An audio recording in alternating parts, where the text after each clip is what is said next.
This story takes place in a world not unlike our own, in a land called Terranor. According to the prophecy, a super being was supposed to appear from another world when the Emperor's heart was burned. Ruler Lustleonard sacrificed many of his children and cronies to fulfill this prophecy. When the sacrifice was made, an earthly child appeared before the Emperor.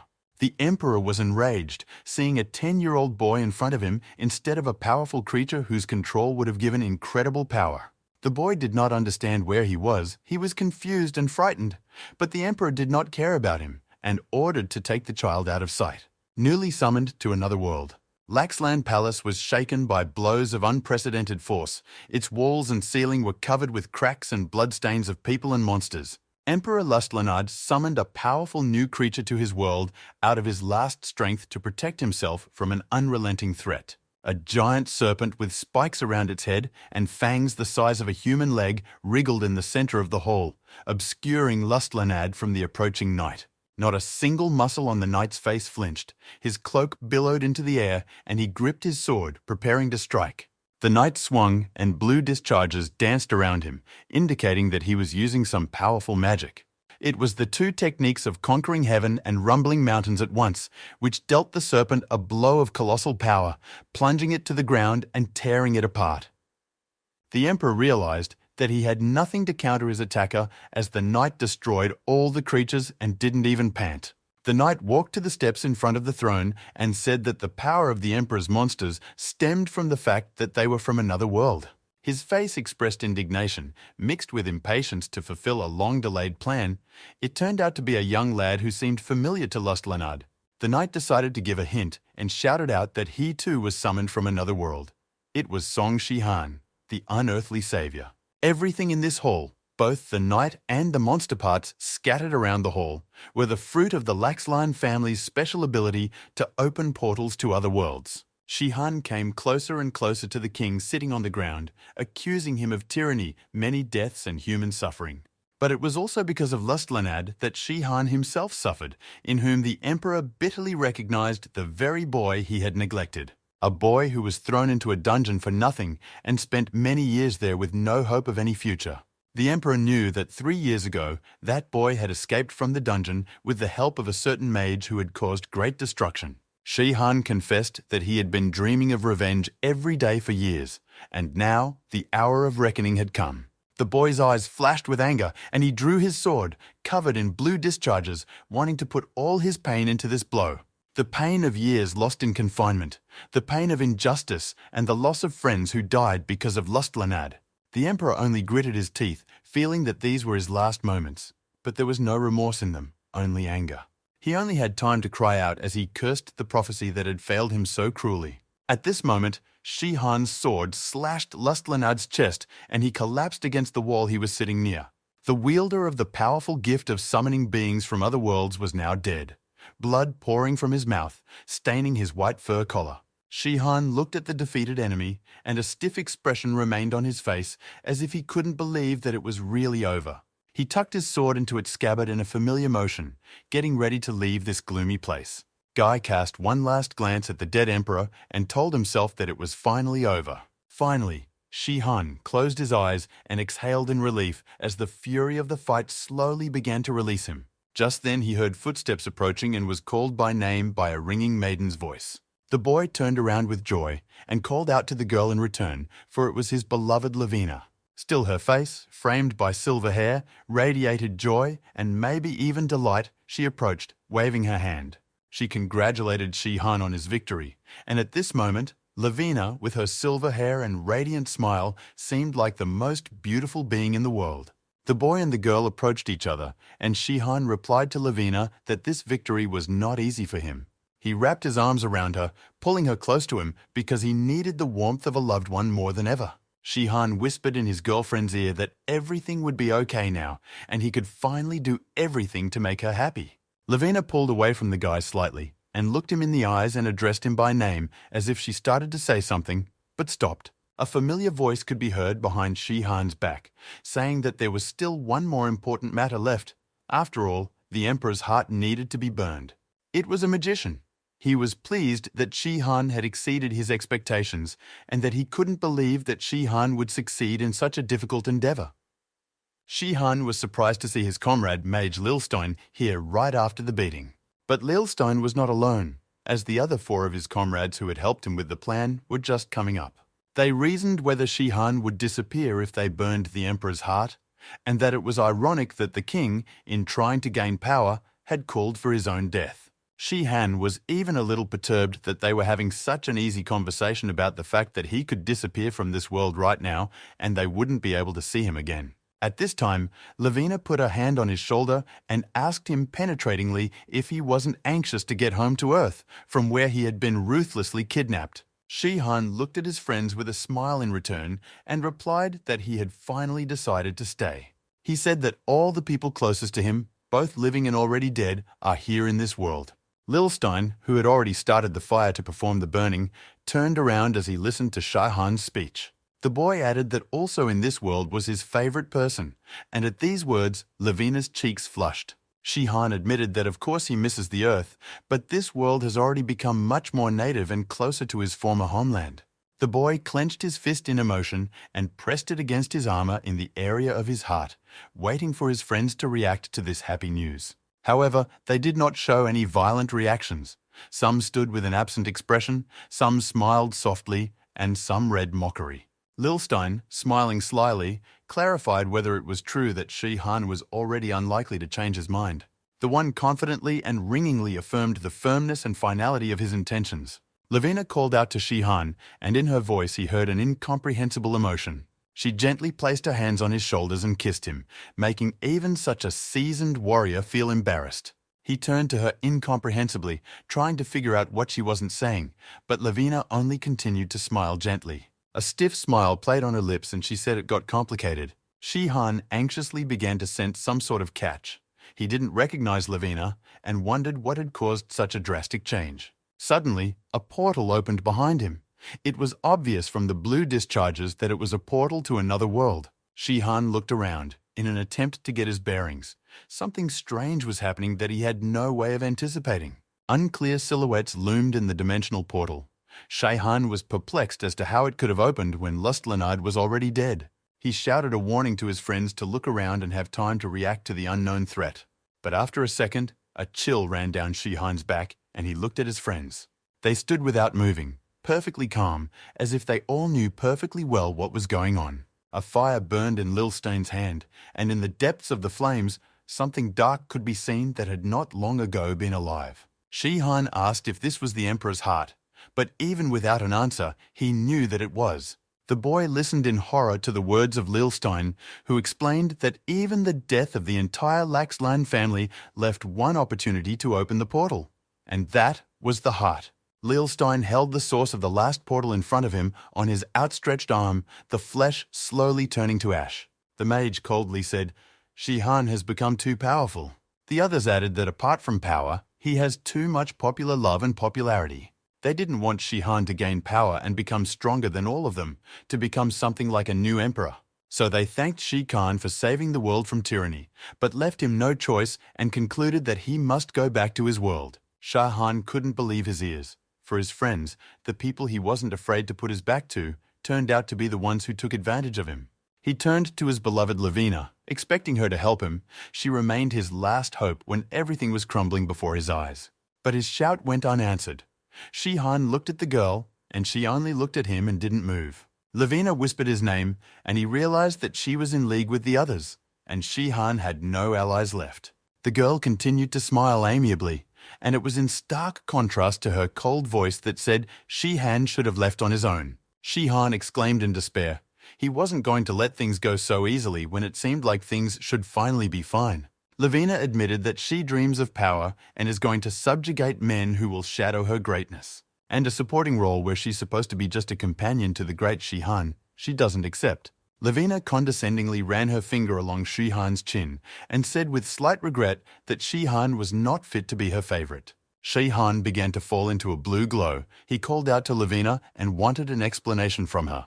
The girl jokingly remarked that she would help him deal with the pain he was now experiencing. And with those words, she pushed him in the chest, helping the portal pull the knight inside her. Shi-Han fell through the hole, moving away, and Lavina shouted after him to come back. and after a second she added snidely that he should return to his home, and her figure and the silhouettes of the other traders began to move away. Shi-Han could no longer do anything and only cried out powerlessly as he flew through the void between worlds. The blue glow shuddered and dimmed. Nothing could be seen in it anymore, and the portal began to slam shut. Just moments more, and one final discharge collapsed the passageway, raising clouds of dust from the dirty castle floor all around. The sun shone brightly over the lands of Terranor, as if proclaiming the coming of a new bright age for the inhabitants of the Empire.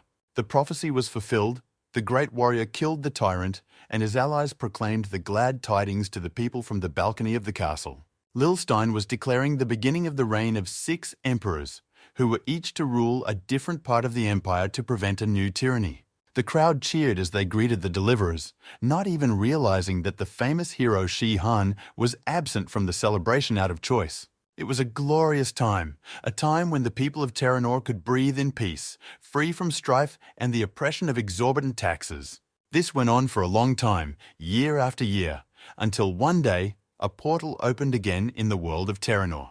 It was a sunny summer day, and the sky was filled with white lambs of clouds, contrasting with the dark green of the nearby mountain range. Hidden among the sparse trees was a small, well-kept cabin with a small vegetable garden next to it. The door of the hut opened, and a ringing maiden's voice was heard. A girl with blonde hair braided with a dark blue ribbon came out of the house. She was humming a song and carrying a basket.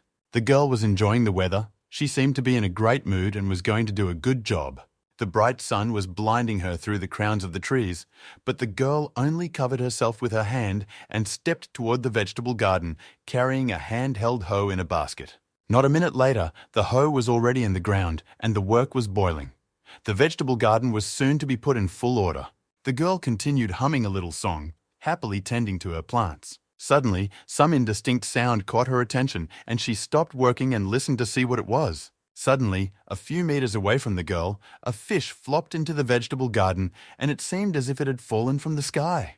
The girl walked over in bewilderment and began to examine the fish that had appeared out of nowhere. The fish turned out to be flounder, and the girl was even glad, as this fish is very tasty, which means that she was going to have an unexpectedly pleasant dinner. But then she thought that perhaps the intention of eating fish that came from nowhere was reckless and even dangerous. The girl put the fish aside and decided to finish her work first and then deal with this mystery. At that moment, behind the girl's back, something big crashed with a rumble, raising a real column of dust and scattering the ground in different directions. The girl turned around apprehensively, assessing the damage done to her plants by the unknown projectile. As she got closer, she saw that there was a whole pig lying in the vegetable garden, leaving a whole crater underneath it as it fell. The girl looked up at the sky in awe, realizing that the uninvited gifts were falling from there and expecting another surprise. It didn't take long for the surprise to arrive, and the girl's eyes widened in an attempt to view the next object, which was already rapidly approaching. It appeared to be a man, or rather a dark-haired guy, who had dragged some of the vapor out of the clouds so that a misty plume was now trailing behind him.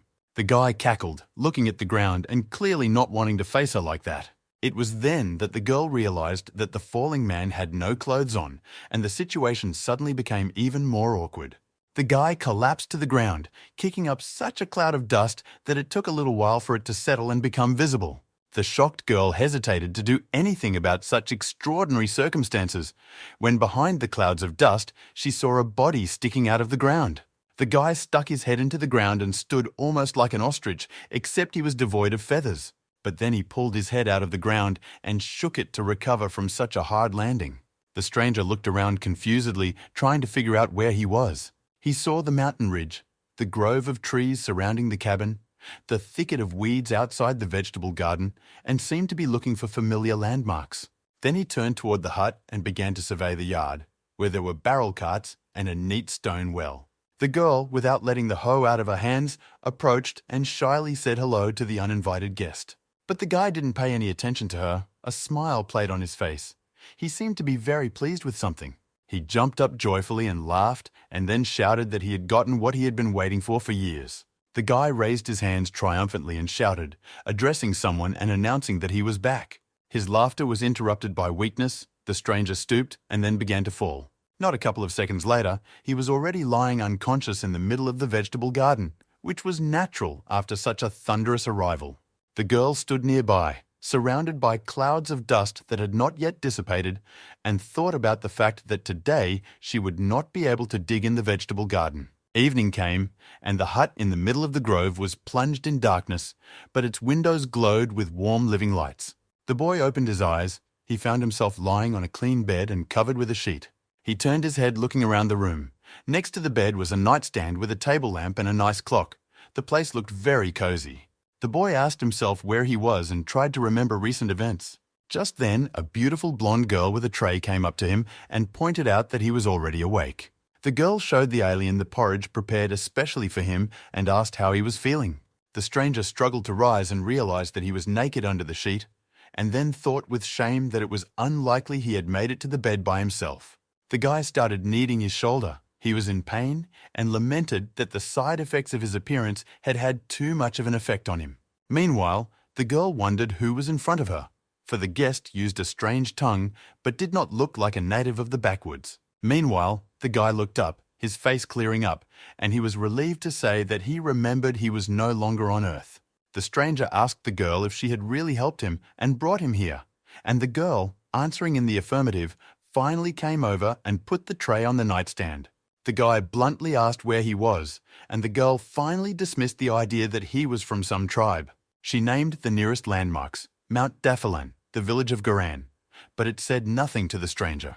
Then, assuming the foreigner in front of her, the girl replied that they were in the territory of the Lilstein Empire. The boy whispered her words about the Lilstein Empire under his breath, and a predatory expression appeared on his face. He folded his hands in a lock and thought for a moment, muttering about Lilstein becoming emperor, and laced his thoughts with insult. At this point, both of them felt awkward as the guy looked comical sitting on the bed in a pose like he was plotting something grand. He sprang to his feet and modestly asked the landlady for some clothes so that they might not be embarrassed by them. A little while later, a stack of empty bowls stood tall on the dining table located on the first floor of the house. The alien was munching away. It seemed the girl's dish was quite to his liking, or he was just too damn hungry. The only thing that confused him was the fishy smell. But he wasn't picky, figuring that some earthly comforts might not be available in this world. The boy was still glad to be back, and also sincerely thanked the hospitable girl for the generous treat. Tar continued to look at her guest with excitement, studying literally every inch of his body and the slightest trait of behavior. She noted a fine physical form and a confidence bordering on cavalierness that spoke of this man's uneasy background. Everything said he might be an aristocrat, but it was unclear how that could be combined with falling from the heavens in the nude. The guy, showing manners, apologized for never asking the girl her name, but now wants to correct that oversight. The girl introduced herself. Her name was Alita, and she was farming like a normal villager. But the guy suddenly asked what she had to do with swordsmen then, as she seemed quite experienced by the looks of it. Alita froze in bewilderment at how he was able to figure her out, having seen nothing much and having only recently been here. She was careful to clarify where the stranger had gotten the idea in the first place, but he replied evasively that it just seemed that way to him. Alita decided to be frank in hopes that it would help to learn more about the guest herself as well, and confirmed that she was a free swordsman, sort of a mercenary. But the guy, satisfied with the answer, only upped the ante and said he had another question. He asked who Alita was to Emperor Lustlanid, and a good-natured smile froze on her face. The guy didn't have time to blink before there was some sudden movement and something big flew in his direction. Alita overturned the table with lightning speed, hurling it at the stranger, throwing him along with plates and mugs to the floor. At the same time, Alita jumped to her feet, preparing to fight. From nowhere, a knife appeared in her hand and a look of determination on her face. She leapt over the table lying on her side, ready to pin her opponent to the ground and deny him the ability to move. But the guy had disappeared so suddenly as if he had vanished, and Alita had to discover where he had gone. There were only the shards of broken earthenware pots lying on the floor, and no trace of where the stranger might have slipped away. She heard his voice at her back. He noted that he hadn't intended to fight her. Alita stabbed with a U-turn, becoming more and more convinced that the sudden guest was capable of posing a greater threat. But her blow hit the void, causing her to stagger awkwardly and fly forward a few steps by inertia.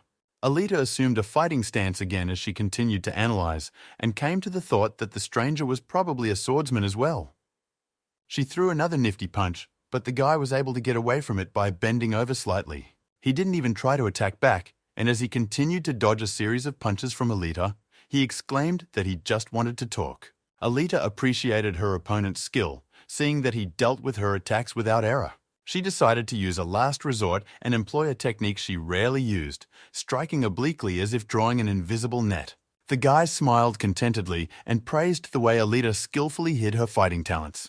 He backed away, ignoring the flurry of knife swings, taking stock of the fact that he could only see her aiming for his shoulders. The guest confidently declared that she was not trying to kill him and made a movement whereupon the knife stuck in the wooden spoon he held in his hand. The move was something of an insult to Alita when her truly dangerous attack was stopped in such a ridiculous way. She fell to the floor, thrown back by this unexpectedly powerful response, and let the knife out of her hands. Lying on the floor, Alita looked up at the stranger, and he held out to her a spoon covered in tongues of orange glow that traveled up her arm. It was some unknown powerful technique, and Alita realized that it was pointless to fight any further, so she bluntly asked the guy who he was. The guest finally introduced himself. He stated that his name was Song Shi-han, and that he came to this world from Earth. It was as if Alita had been electrocuted. The legendary Song Shi-han himself, who had once been summoned to this world through a portal because of a prophecy, was standing in front of her. She asked again if the guy was really the savior from the other world, and the guy responded satisfactorily, happy that he was still remembered. Shi-han said that he understood why Alita jumped on him, as the suspicion of being related to Lustlanad might have been hurtful, but it wasn't a hint. Alita interrupted him and only said that she was Alatir's Bella Lustlanad Lusklan, and then she added, so that there was no doubt that she was the daughter of the late emperor. After the emperor's death, angry mobs with torches pursued anyone with any kinship to Lustlanad and sought to exterminate them. Alita would always remember that night, as fire blazed through the castle, and her mother Seraphina cradled her daughter to her chest in a far room, hiding from the rebels. His mother had instructed the family bodyguard Karen to take care of Alith, realizing she was putting him in great danger by doing so. Karen was loyal to the imperial family and had no hesitation in taking responsibility for the girl, and perhaps the reason was even more than loyalty. The bodyguard had made a promise to Seraphina to protect Alita at all costs, bitterly realizing that by doing so, he would have to leave Seraphina herself unprotected. Alita did not understand what would happen next, but she felt that she would have to part with her mother, and so she cried bitterly. Years have passed since that terrible evening. Karen has raised the girl as his daughter, settling with her in the wilderness and training her to fight so she can defend herself. However, despite all precautions, they were found, and the new emperor's soldiers killed Karan, while Alita was able to escape again. She maintained a hermit's lifestyle, engaging in occasional mercenary work to earn her livelihood. Shi-han listened to her story, sipping from his mug and nodding understandingly as he tried to sympathize with the girl who had suffered so much misfortune.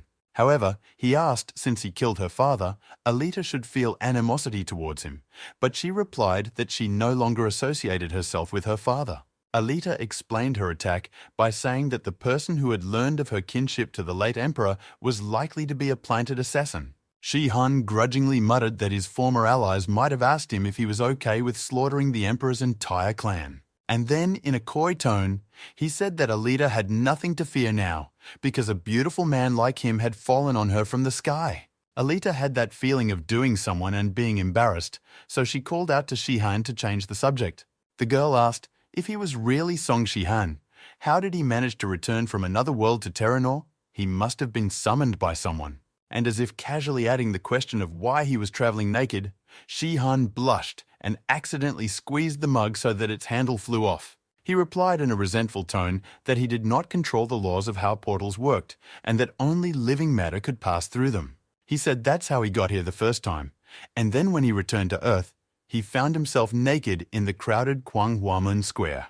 It was obvious that the memories made Shi-han self-conscious, and Alita silently wondered about the meaning of Gwanghwamun's outlandish words. She decided to bring the conversation back to the previous topic and asked again who had summoned Shi-han to Terranor 10 years after returning to Earth, to which Shi-han said that he had returned on his own, without the help of the Emperor's relatives.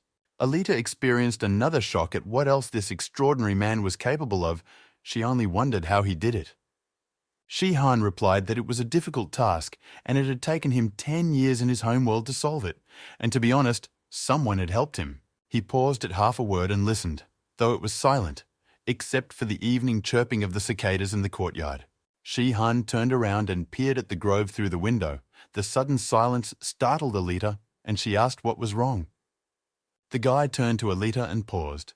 He didn't seem to dare to answer right away because he was confused about something. He got up from his chair and asked if the girl was really still living here just so she couldn't be found, and she confirmed that she was. Shi-Han cursed and said with a mixture of chagrin and shame that he had made a mistake in coming here. Alita was still puzzled, so he continued, explaining that he needed someone to act as a summoner to open the portal.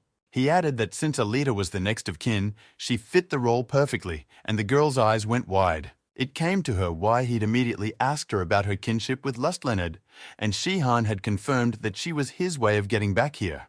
But that wasn't all, because Shi-Han tensed up and began to explain that this had caused unintended consequences. The opening of the portal is noticeable to the mages, which means they will sense where it happened, locate Alita's dwelling, and see that she used magic. Alita was surprised, for she didn't possess magic, and tried to gauge what it would do to her. She jumped up determinedly from the table they had set down so they could have a proper conversation. The girl peered intently through the window into the darkness, expecting to see the intruders move. Lights could be seen among the trees. Someone was approaching, and there were many of them. Alita was dumbfounded at how fast they had gotten here. Knights in full plate armor with pikes and torches were striding through the forest. No such units are sent after mere villagers. The soldiers were about 100 meters away from the hut, and as they approached, they assessed how to cordon off the house to leave those inside no chance of escape. The sorcerer, who was traveling with the squad, reported to the commander that the source of the magical phenomenon was right here. The commander's name was Zeno, and he looked young with freckles covering his nose and cheekbones, but his sternness made you forget that deceptive impression. Zeno briefly thanked the clan sorcerer and began giving orders to his subordinates. The knights were to surround the house, and Zeno was assigning them to positions. Shi-Han, who had been watching his opponent's preparations through the window with interest until then, turned around and let out a surprised exclamation. Alita had managed to put on a protective leather suit that replaced her armor for lack of money for expensive armor.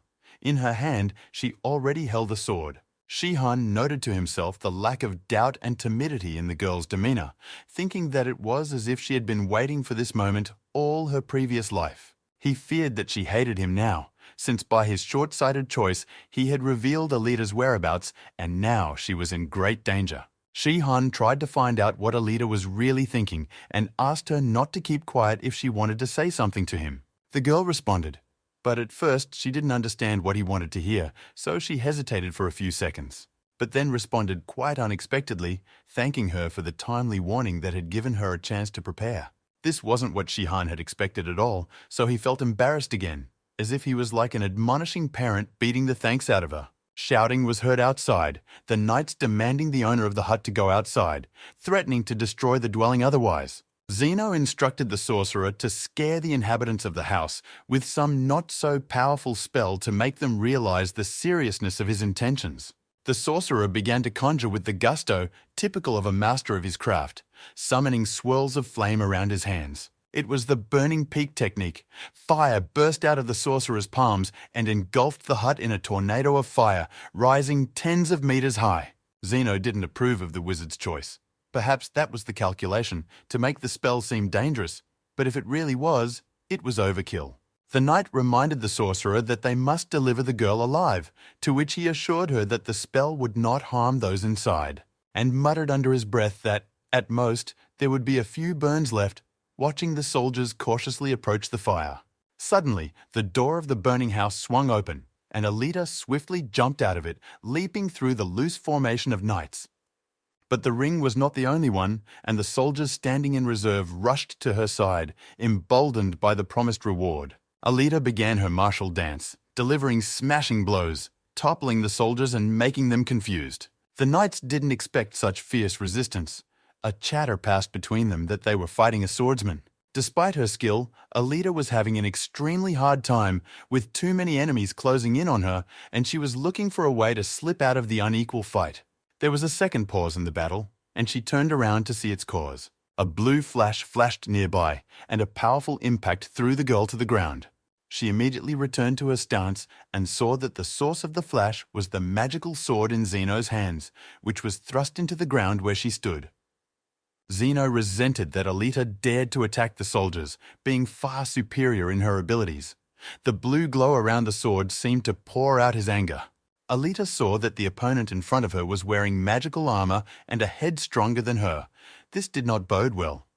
Zeno dealt her a powerful blow, and the girl was thrown to the ground again. Alita realized that in this fight she had to be dodged to stand any chance. But she wasn't going to completely give the enemy the initiative, so she gave a counterstab with her sword.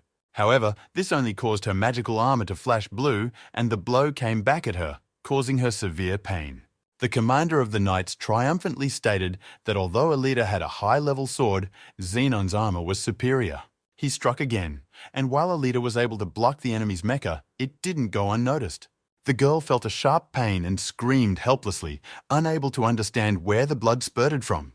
Unable to resist, Alita flew back, dropping her sword. It looked like she had lost this fight. Zeno looked at her with a hard stare that said that would be the case with anyone who raised a hand against the Imperial Knights. The dust rising from the fight made the commander cough. Alita waited to be grabbed and taken away to an unknown destination. The girl felt what looked like a broken shoulder. Zeno suggested she stop resisting and was about to promise her decent treatment. But Alita admitted defeat herself and held her healthy hand up, saying she was giving up. Zeno was glad it was over and began to say that Alita should go with the squad. But then, Zenon heard a loud and even a little cheeky call behind his back, which was addressed to the commander. There was a guy standing there without weapons or armor, wearing a simple linen shirt, and he rebuked Zeno for being so quick to turn from anger to mercy. The commander was taken aback by such insolence, while at the same time being at a loss as to how to understand it.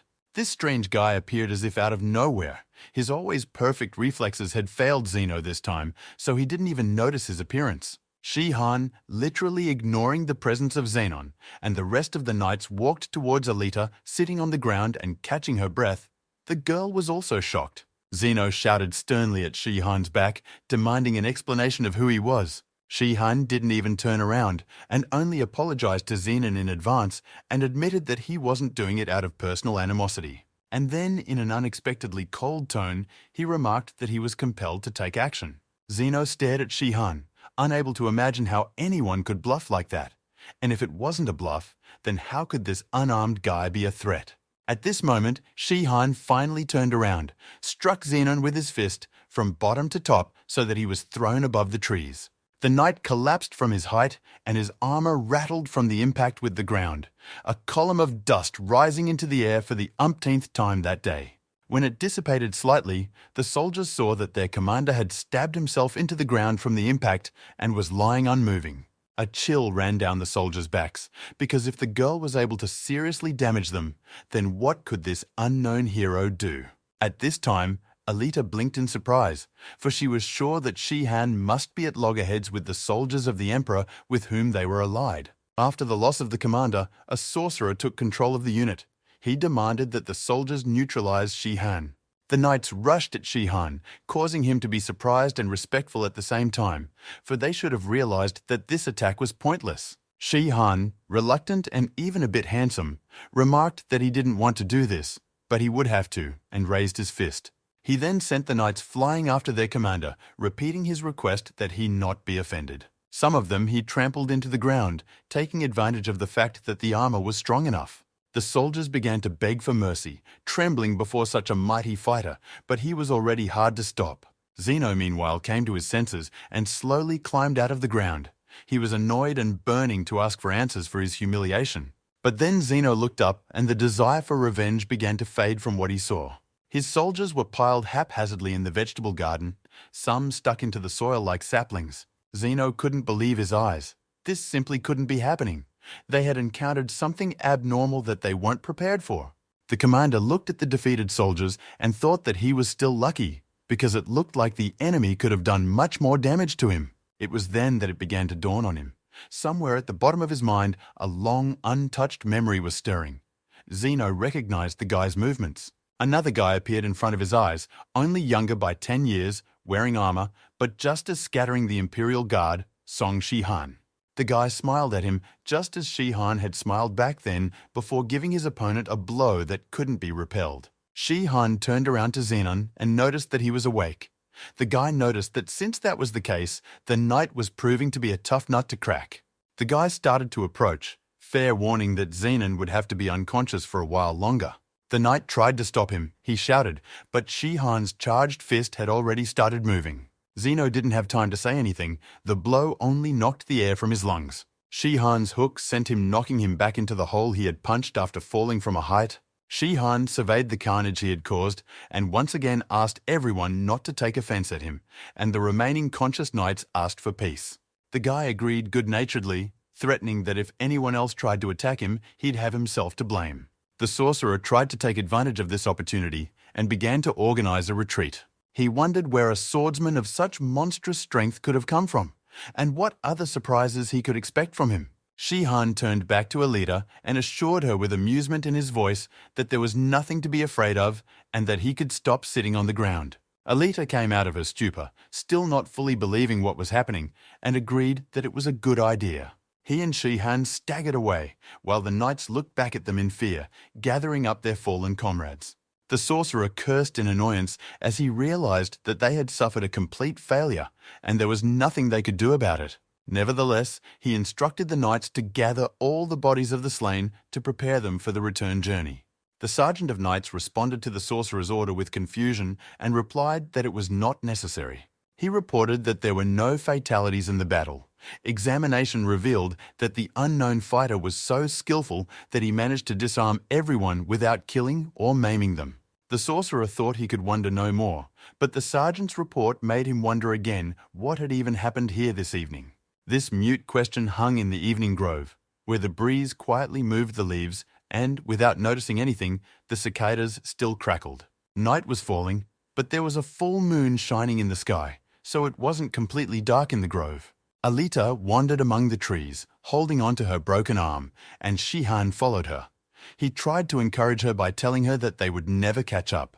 He thought to himself that he really didn't want them to be followed, as he didn't want to advertise his appearance. Despite his bravado, he could sense that the move had not been easy, and he was not in the same shape he had been before returning to his world. His thoughts were interrupted by Alita's moan. She was in pain, and despite her best efforts not to show it, the sound involuntarily escaped her throat. Shihan asked her how she was, and if she really had a fracture.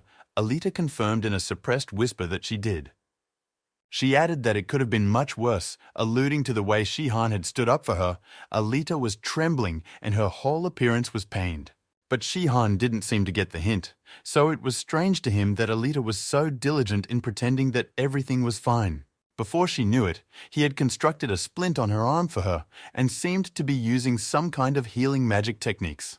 The pain in her arm receded, and Alita was scattered in gratitude, so Shihan was embarrassed and, scratching the back of his head, replied that it was nothing. Alita smiled broadly once more and summarized that she needed to go her own way to hide from her pursuers. Shihan was stunned at this abrupt turn. It was illogical that a girl who was in danger was going to part ways with the one who protected her. He hastily asked where she was going like that, and what she thought to herself. Alita, in response, only promised to be as careful as possible so he could not worry about her. Shihan objected that caution wasn't enough and that he could help her on her way, especially since he was responsible for what had happened. The girl was embarrassedly silent, and it was clear that she hadn't expected this attitude, but Shihan couldn't guess what she was thinking. Alita then looked up at the sky, pondered for a bit. The guy decided to give her time to make a decision. Finally, the girl smiled and replied that she was willing to accept the help of a powerful lord. Shihan was uncomfortable with such a formal address, so he asked to simply call himself by his first name. He asked the girl about her future plans to see what was in store for them when the chase began. Alita said that the easiest way would be to get to Goron village, but that was no longer safe, as someone would be sent there to intercept them first. So the best option was a longer route over the mountain that would lead them to the trading city of Kagan, and agreeing, they began their journey. The bright sun illuminated the library in Lilstein Palace. The emperor, as a mage, surrounded himself with books, as knowledge was the basis of his power. One of the books Lilstein was leafing through right now, standing on the second floor while a report of yesterday's operation was to be delivered to him. The messenger's voice tore him away from the lines, and Lilstein turned to see a man hurrying toward him. The messenger approached and bowed courteously. He said that news had finally arrived from the squad of knights sent to Mount Defiline yesterday. Lil Stein slammed the book shut. This information was interesting to him and he looked forward to it. But the confused look on the messenger's face made him realize that things had not gone according to plan, and he demanded to be told immediately what had happened. The library was filled with volumes. There were common editions, reference books, treatises, but there were also rarities, the names of which only a few knew. But behind the facade of the library lurked another side of Lil Stein's power. Dark galleries descended from the hall into the dungeons that hid its secrets. Lil Stein stepped up the spiral staircase into one of them. The sound of footsteps faint in this place where the air stood as if dead. Lil Stein walked to the door with the magic seal and cast a spell. Red spores ran down the furrows of the door like blood through blood vessels. The door swung open as if coming to life, letting his lord inside. Lil Stein continued on his way. There was a laboratory in the dungeons. There were flasks and instruments huddled there. Books were gathered in cabinets hidden by strangers' eyes, and in the center stood a column filled with something that looked like blood. But all this did not occupy Lil Stein for the moment. He moved on to where the faint voice called him by name. He approached the bars behind which the prisoner languished. The man in chains uttered in a weak voice that he hated Lil Stein. He chuckled sarcastically at the fact that the Emperor still considered himself a hero after what he had done, a magic circle glowing beneath the captive's feet. Lil Stein only sneered that the prisoner had somehow gotten worse in the last half-month, and spat at him that he was a degenerate like the rest of the Lusclane clan. The mage entered the cell and asked if the prisoner could guess what it meant that the magic circle had recently changed color. The man didn't answer, and Lil Stein answered himself, explaining that it meant the completion of the magical transformation. The captive ignored this and shouted furiously out of his last strength that Lil Stein's subjects deserved pity because of such a ruler. Lil Stein smiled coldly and said that he was sorry too, but for someone else. One who will lose his heart, he finished, and the captive slumped against the wall in horror, clammy terror filling his insides. The captive's eyes opened wide. He was staring into the face of death, and this death was completely indifferent to him, considered him a mere tool. Lil Stein thrust his hand straight into the man's chest in a sharp motion, blood spattering in all directions, coating the cell walls, the floor, the bars. The prisoner shuddered, his throat wheezed, and after a few seconds he fell silent, Lil Stein methodically finishing what he had started. In the palm of his hand, just like 10 years ago, a fire burned, devouring the flesh of a recently alive man. But Lil Stein could already see that there was no result. The man whose heart he had burned was too distant a relative of the king, and the power was lacking. Lil Stein sighed, firmly established in his opinion that he needed someone who was very close to Lustlanad in origin. He remembered again what the messenger had told him today, regarding the detachment sent for the man who might be the one Lil Stein was looking for. A frightened messenger reported the failure, that the detachment had been defeated by one unknown fighter. Only his appearance was known, dark eyes, black hair, perhaps he was of the Gallan race. A stray thought crossed Lil Stein's mind. Shihan fit that description, but it was impossible. The mage pushed the obsession away, for portals do not open on their own. That skill was not available to even him right now. It is impossible, Lil Stein told himself, and the image of the old acquaintance of whom he was now so afraid stood before his eyes. The crowded city with tall buildings, wide streets and bright flags met the two travelers with its bustling life and brisk street trading. Shihan told Alita that this city used to be called South Clanium, but the city had changed so much that the guy didn't recognize it, even though he had lived here in the past. Alita was surprised and asked how that happened, to which Shihan explained that in the big city it was easy for him to hide when he needed to hide. Shihan said that there was a Gallan race that looked similar to the people of Northern Asia. Here his face changed, as if it was a completely different person. Alita looked fascinated at Shihan, who was now unrecognizable, though she knew it was him since he still spoke with his voice. She asked if the rumors about magical imitators were true, and he clarified if she was referring to the powers of the Empress's 1,000 geysers. Shihan said that the ability allowed him to use combat power to disguise himself, redirecting it to become like another person.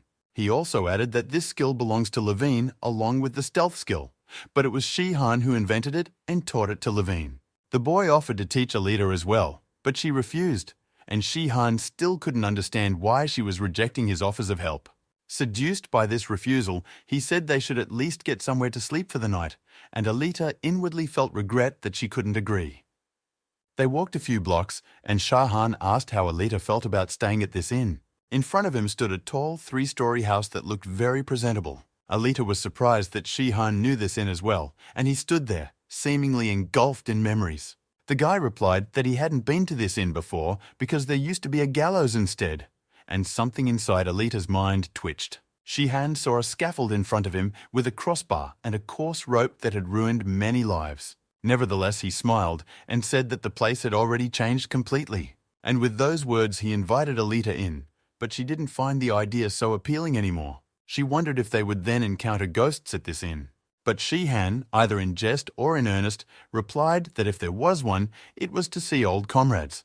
The inside of the inn was cozy, with many kegs of beer or wine on the first floor, dining tables and stairs upstairs leading to the bedrooms. After a brief conversation, the disgruntled innkeeper gave Shihan a room key. As he stepped away from the counter, the boy kept seeing the owner of the courtyard freaking out and looking unkindly after him. Shihan asked Alita if she knew why the innkeeper was angry, and she tried to softly explain. The thing was that Shihan was poking everyone instead of using the respectful word you, which made his manner of speaking seem boorish. They got to the room, and the guy kept lamenting that he had completely forgotten all decorum. Alita said it didn't bother her, but the innkeeper was much older. It came to Shihan's attention that he was also addressing Alita in a panicky manner, and she could sense his arrogance. Alita told him that she was used to it, and there was no point in changing anything anymore. Shihan sat dejectedly on one of the beds and tried to tame the feeling of shame. The girl pulled him away from his worries, reminding him to concern himself with more practical matters, namely what his plans were, since they were already in Kagon. Shihan simply replied that he was going to stay by Alita's side in order to look around and get oriented after arriving. Alita immediately blurted out fearfully that she was against such a decision, mentally reproaching herself for being harsh. She immediately began to explain that because she was being stalked, he would be constantly threatened, and she would blame herself for everything no matter what happened. Shihan didn't expect such a response. At Alita's phrase that she had no reason to take him on the run with her, he faltered, about to say something. Shihan said he had to confess, "Wanted is not easy." Alita listened to him carefully, expecting another surprise. The guy said that as soon as he left her, she would be captured immediately. The girl was scared, wanting to know why he was sure of that. Shihan explained that they were found because the summoning is felt by other mages as a surge, and since no one knows about it, the source is thought to be her. Shihan still summoned the vibrations of magic, so while they were together, he unwittingly left traces that she would be easily found by. Alita realized that her attempt to hide in another city was completely overturned by this new knowledge. She was in the knight's grasp. Shihan said that he had already made sure that the vibrations would stop being summoned, but he couldn't do it yesterday yet. The guy said that in order to keep them from being found, you have to use the technique again every couple days to hide their presence. Alita suppressively agreed that she needed Shihan's presence, but something else was bothering her. He sat in front of her, ready to hear what she had to say, and Alita wondered what he needed her for. The imperial palace in the capital city of Delstray had a strict architecture as if it was obeying a statute, just like the military commanders sitting inside. Knight Zeno fervently pleaded with his commander, the most excellent Endarvan, to allow him to dispatch the fugitives and cleanse his tarnished honor. Endarvan looked at him skeptically and only sighed meaningfully. Zeno was not the first knight to mess up military plans with personal motives. The officer tried to dissuade the knight, pointing out that the emperor must be aware of the fugitives' strength since no punishment followed the failure of the mission. However, Zeno reminded him that the code required a knight to do whatever it took to regain his honorable name if he failed to follow orders. And Darwin stirred. It had been a long time since the knight's code had been mentioned to him, and he realized he was facing a fanatical knight, the likes of which had been many before. The officer was imbued with the fervor of Zeno's speeches, so he decided, since that was the case, let him really go to fulfill his duty of honor. Zeno thanked Endarvan and left the office. But in truth, barely had his hand touched the doorknob, his thoughts were already far from duty of honor. The knight pondered where the fugitives could be found. Most likely as swordsmen, they would try their hand at mercenary work. Since they weren't found in the village, it seems they had traveled to Kargan, and Zenon could pretend to be a customer to bait them out. Zeno didn't care about the girl the emperor was sending for. No, his mind was occupied with the unexpectedly strong fighter who was with her at the time. Before Zeno's inner gaze, his figure kneading his fists surfaced again, a figure that was all too familiar. The fighter was a copy of the savior from the other world, Song Shihan, but the latter had left their world 10 years ago, and there was no one else who could summon him here. Zeno was eager to find out what this mysterious stranger was. It was more important than any outstanding orders. A meeting was held in Kargan in the stone house of the knight Barcelion, which resembled a small fortress. Butler Letward appeared in the hall and greeted the master of the house, reporting that guests had arrived. Barcelion clarified if these were the visitors he was expecting. Outwardly, this knight looked more aristocratic than a true fighter. The butler confirmed that the visitors were a pair of swordsmen recommended by Karugan. As they entered, the butler introduced Lita Relkin and Sean Stein. Alita asked in a whisper why Shihan had settled on Sean, to which he replied that it would be inconspicuous if she inadvertently called him by his real name. The pair stood modestly in the center of the hall as they were introduced, the butler reporting that they both had the rank of swordsman. In the world of Terranor, hand-to-hand warriors were divided into 6 ranks depending on the degree of magical ability. The first rank, Grain, only gave the ability to increase one's physical strength through magic. The warrior rank meant that its bearer was able to put magic into weapons made of iron, so most swordsmen had this rank. Fighters received the rank of knight if they could make their armor magical, and the rank of master meant that its bearer could make any weapon magical. Finally, mighty warriors who could create a blade by imbuing magic into the air itself carried the rank of deity. In the history of Terranor, the bearers of this rank could be counted on one's fingers. Before returning home, Shihan was one of them. Listening to him being introduced, Shihan thought uneasily about how low he had fallen in his rank because of traveling between worlds. But Barcelion, on the contrary, thought that a rank warrior was a sign of great talent for a young guy like Shihan, so he was happy to see them. He filled the mercenaries in on the details of tomorrow's sortie and advised them to get a good night's rest, as they would definitely need their strength. Alita and Shihan came to his room. The guy collapsed on his bed and began to regretfully mutter that he was bored doing someone else's errands. Then he added that in the old days, he would have just robbed an aristocratic estate instead. Alita stopped examining the sore arm and looked at Shihan in surprise, saying that it didn't fit the image of the savior. Shihan replied that his former lover Lavina was a thief, and they saw nothing wrong with that, as the nobility under Lustlanada were scum. But now, things had changed, and Shihan regretfully recognized that their only path remained the honest livelihood of heroes chopping their enemies to pieces. Alita thought it didn't sound very heroic from the outside, and as if guessing, Shihan suggested that they would have to fight some kind of monster. The girl replied that Barcelion had mentioned something about a pack of igneous wolves. This is not the first attempt to get rid of them, but the previous squad was small in number, and now they have decided to strengthen their ranks with mercenaries. Shihan smiled and said that the igneous wolves were the first monsters he had encountered, and his friends helped him defeat them. A grim image from 10 years ago rose in his mind, figures as if painted black, staring blankly at his fall into the portal. The smile disappeared, and Shihan's gaze became hard. He suddenly became silent. But after a little while, he regained his good-natured expression and encouraged Alita that these monsters would be just right for their first assignment together. Alita hesitantly asked why Shihan thought that he had lost all his strength if he handled her with just a wooden spoon.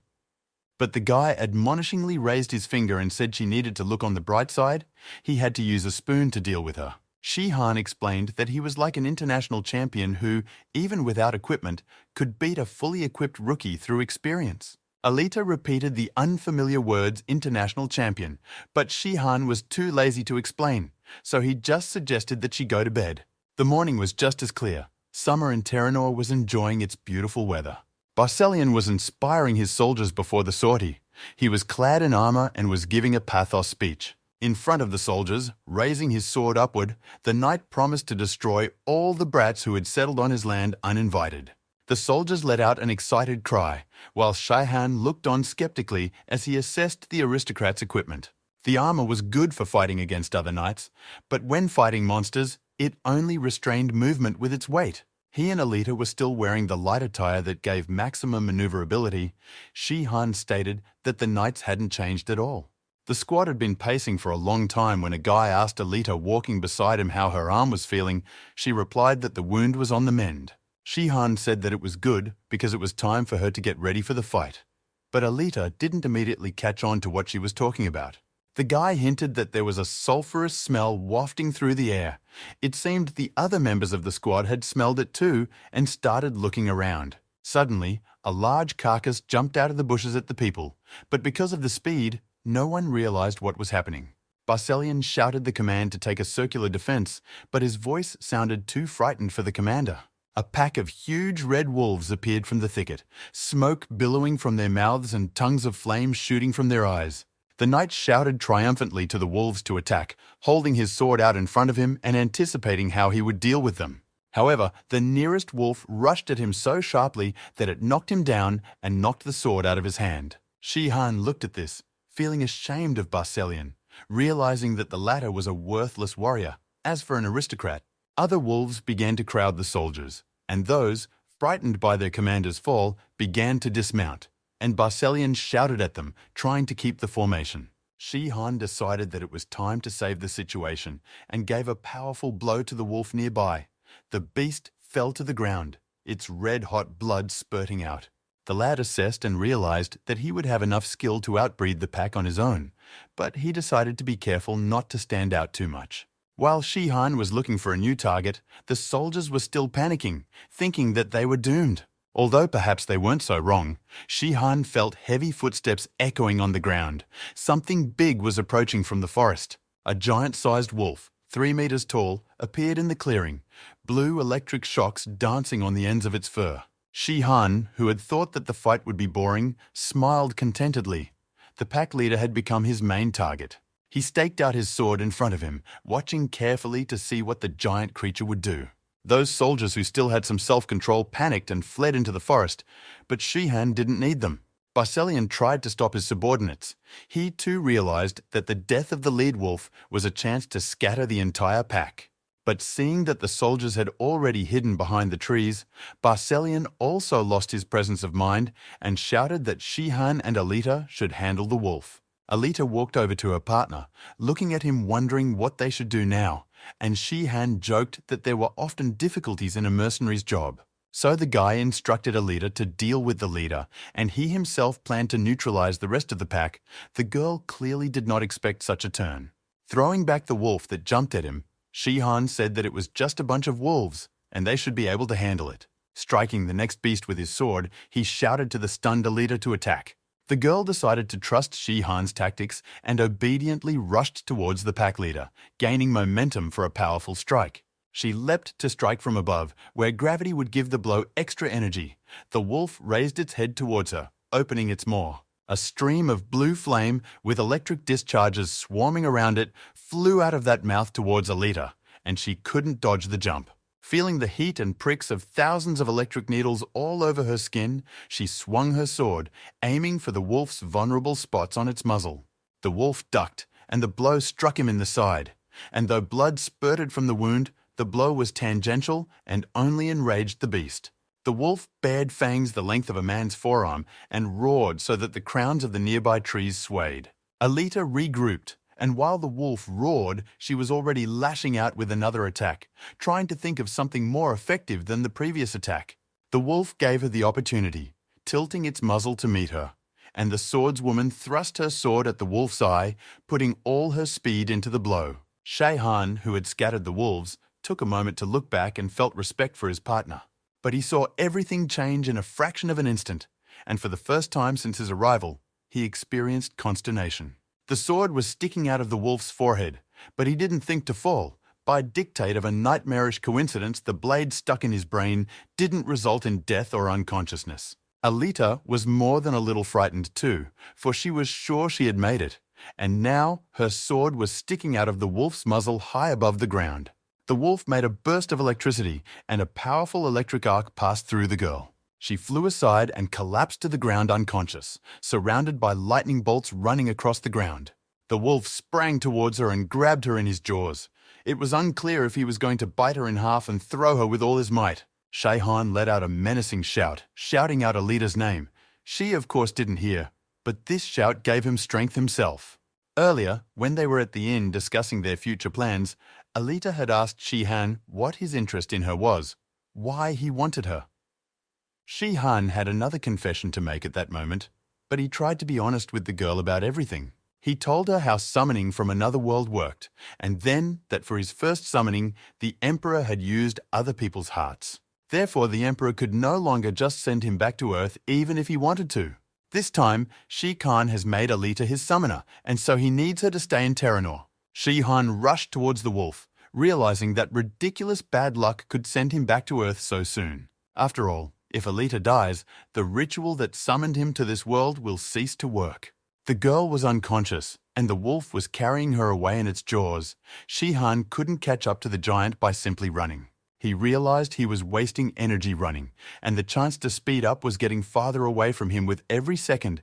He needed to think of something, urgently. Shi-Han regretted giving his partner a risky errand 10 times when he should have been keeping her safe, the naked walk in the square already looming in front of his eyes. He stopped, drew his sword, and began the ritual of using a powerful technique. He had to risk putting everything at stake. Shi-Han pointed his sword towards the wolf. A fiercely whipping blue stream came off the blade and flew towards the wolf. It was dragon sword energy. The wolf sensed a threat approaching from behind and turned around to face the inexorably rushing wave. A flash of interacting magic flashed, the energy of the dragon sword piercing the wolf's electric defense. Shi-Han angrily waved his sword, interrupting the attack, and the blue stream whipped its tongues in different directions and extinguished. He sent his sword into the scabbard. The surrounding area was stained with the wolf's blood. Guy pulled the unconscious Alita out of the predator's jaws and collapsed on the grass beside her, wondering what the desire not to give himself away was leading to. The girl did not come to her senses for a long time, and dusk began to thicken over the forest. Shi-Han made a fire and helped the recovered Alita to sit down next to him and warm up. The girl felt fine. It seemed the wolf wasn't trying to kill her. She assumed it had something to do with the wolves' custom of possessing the rudiments of reason, and perhaps they were going to eat her ritually. Alita was also surprised at the existence of a fire wolf wielding electric magic, but Shi-Han replied that whatever it was, the wolf was dead. An unspoken question froze on Alita's lips, and she looked carefully into Shi-Han's eyes. Finally, she began to speak, and Shi-Han thought she might now reproach him for literally putting her on the brink of death. Instead, she asked something she hadn't dared to ask in a long time, namely why Shi-Han hides his identity from others when he is a legendary hero. The current emperors must be his friends, which means he could return triumphantly and everyone in Terranor would be happy to see him. In response, Shi-Han said that it would actually be great luck to stay alive if the news of his return reached the capital's palaces. He confessed that his friends had betrayed him by kicking him back to Earth by force, a scene that had been in his face for 10 years. Shi-Han said he never could understand how they could turn on him after all they had been through together. The fact that none of them had any doubts meant that they had all created and kept this plan secret for a long time. The guy and the girl were silent. He didn't want to talk anymore. She was digesting what she had heard, so the silence was filled with the crunch of the fire. Shi-Han thought about the fact that the girl might have been frightened. After all, she was forced to be by his side as it turned out to be the enemy of the people in all 6 kingdoms. But Alita only slapped her palm with her fist, expressing that everything had fallen into place. She only blurted out that it meant that Shi-Han had come back for revenge. The guy asked if she had fully understood what followed from his words, and the girl answered in the affirmative, clarifying what confused him. Shi-Han couldn't stand it and exclaimed that he was actually a person who was threatened by the power of all 6 kingdoms, and she didn't even bat an eyebrow. Alita only calmly replied that she had already been an outlaw for all those 10 years, so his appearance didn't change anything for her. Shi-Han gave credit for this approach to life, to which Alita smiled and said that her father also praised her for her optimism. The boy incredulously asked if she was talking about the Emperor, but the girl immediately shook her head in the negative and explained that she was talking about Keren. Shi-Han realized how much the dead bodyguard meant to his partner and how far the lust-landed heiress was from her cruel ancestor. The conversation was interrupted by a vague rustle. Alita paid no attention to it, but Shi-Han became alert and began to peer into the thick of the forest. He said that something was definitely moving in their direction and prepared for a possible attack. The guy and girl got to their feet. Alita was still unsure of her feat, and Shihan was ready to use his full strength without delay. The sounds were getting closer. Alita asked if it could be an enemy, to which Shihan said it was more likely someone lost from Baselian's squad. The guy told his partner to get ready, because the crunching of twigs and rustling sounded very close by. From behind the bushes appeared a man wearing a cuirass over a plain shirt. It was a man, but it was still hard to recognize him in the darkness. The man raised his voice, apologizing for the disturbance and asking for directions. But as he came even closer, he hesitated. Shihan and Alita were also shocked. In front was someone they didn't expect to see here. Knight Zenon came to the fire, though not in full attire anymore, with his sword behind his back, but his appearance did not show hostility. Zeno was puzzled as well. This meeting had come as a surprise to them all. Alita, despite her condition, drew her sword and was ready to strike Zenon with all her might in retaliation for her injured arm. The point of the sword whistled a centimeter from Zeno's face, but he drew back without attacking.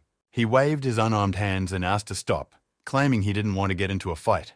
By this time, Shihan was already breathing down the back of the knight's neck, causing the knight to still have fresh unpleasant memories. Shihan muttered that no matter what, Zenon would have to sleep again and gathered magical energy into his fist.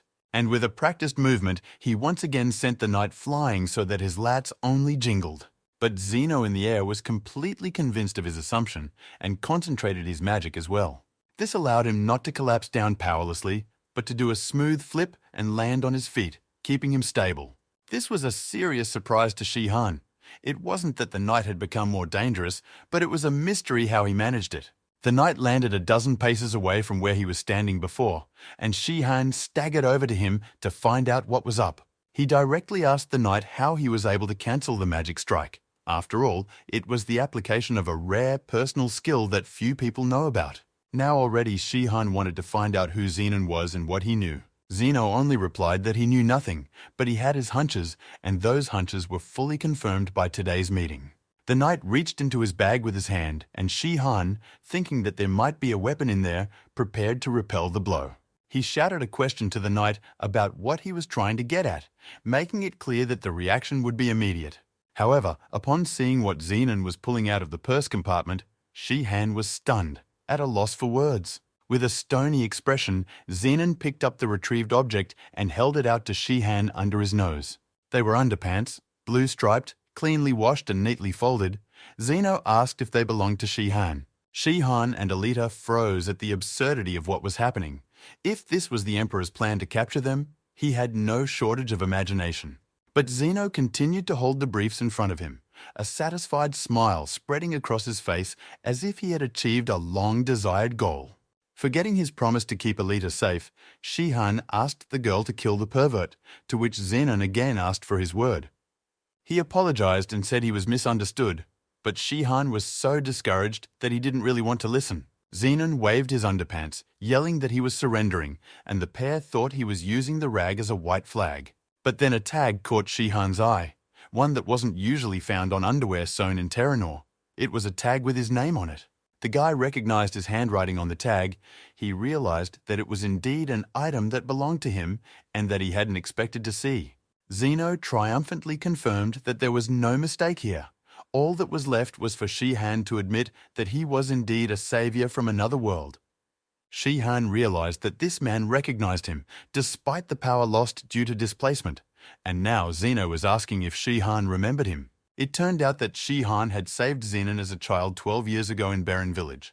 The knight spoke of it with real warmth. Shihan struggled to remember what had happened there in those long-ago times and what kind of village Barren was, for there were more than one similar story. Zenon said that back then, Shihan had also defeated the Imperial soldiers with the skill of throwing from a height to the ground. Shihan's mind flashed back to the village, the knights haphazardly stuck into the ground, and the grubby boy sitting on the ruins. Shihan himself was young at that time and was just entering strength. But in this boy's eyes, he was already the greatest hero. Zeno then decided to become a swordsman himself and studied the techniques the savior possessed, particularly his technique to cancel the ground strike skill. When Zenon said, a skill that didn't cripple the opponent, spoke of Shihan's humanism, he remembered that he was just experimenting, but tactfully remained silent. This was when Shihan realized, after all, if this knight was a child 12 years ago, then he was very young. Zenon confirmed that he was only 22, even though he was already a squad leader and looked like a solid man. In response, the knight replied that appearances are secondary to the inner beliefs that determine a person's worth.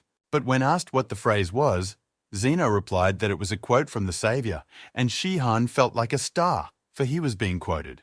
However, it wasn't clear to him even after all the explanations what the underwear had to do with it.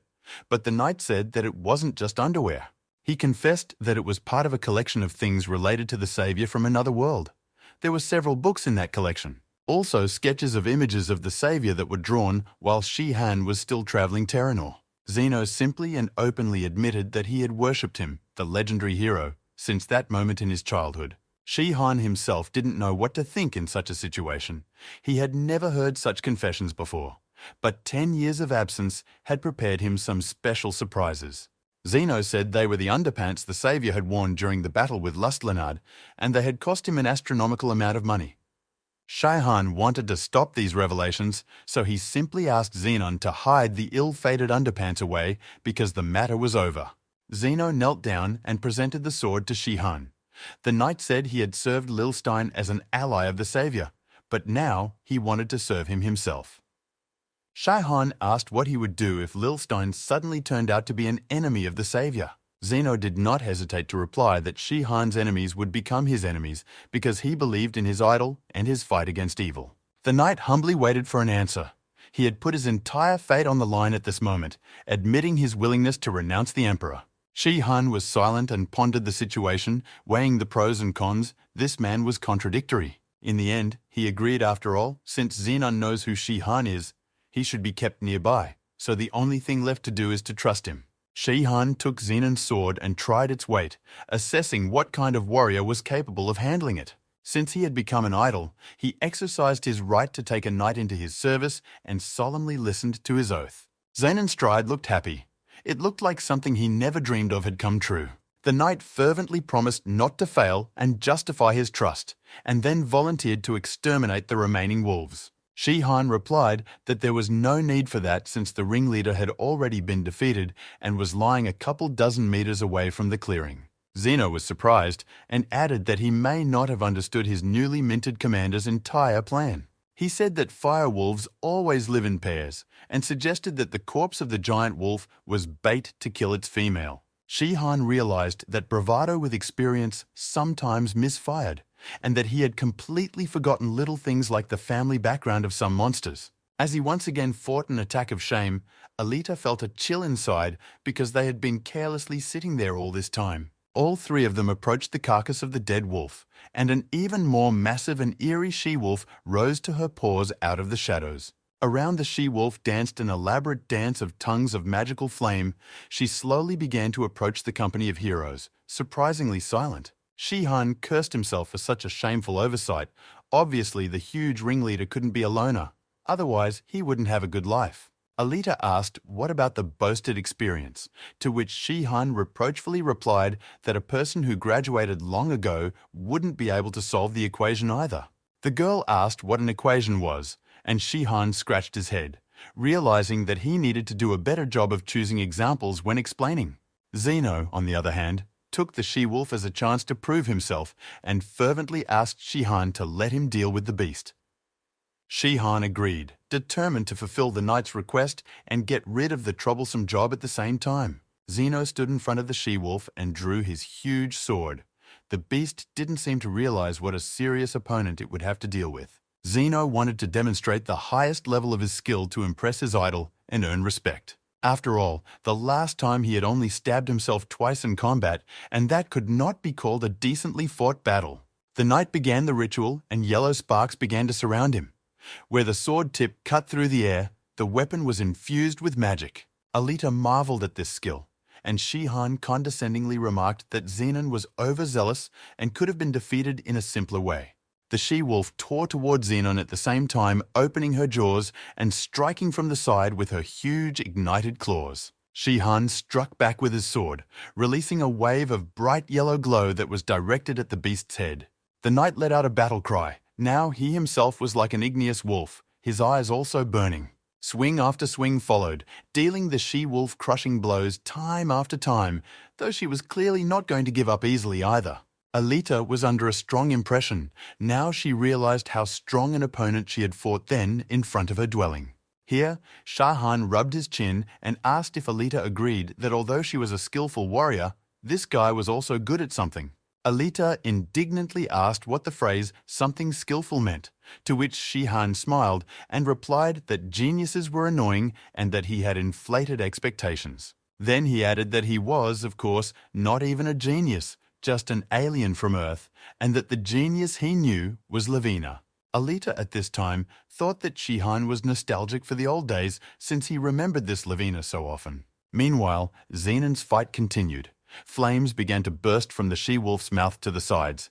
She seemed to have accumulated enough fire in her. A wave of tension shook her body, and a sizzling jet rushed forward, burning everything in its path. But Zeno was strong enough to block the effects of the fire, breaking the jet with his sword. He made a leap, about to plunge his sword into the wolf's forehead, just as Alita had done shortly before. Alita's lips wanted to burst out with a warning not to do that. Shihan wanted to slap himself in the face with the palm of his hand, but he was also amused. The she-wolf hurled a lightning bolt at Zenon, falling on top of her, which he clearly didn't expect so much that he even dropped his sword. The knight fell to the ground, trickles of smoke rising from him. The magic had not critically harmed him, but he was temporarily out of the battle.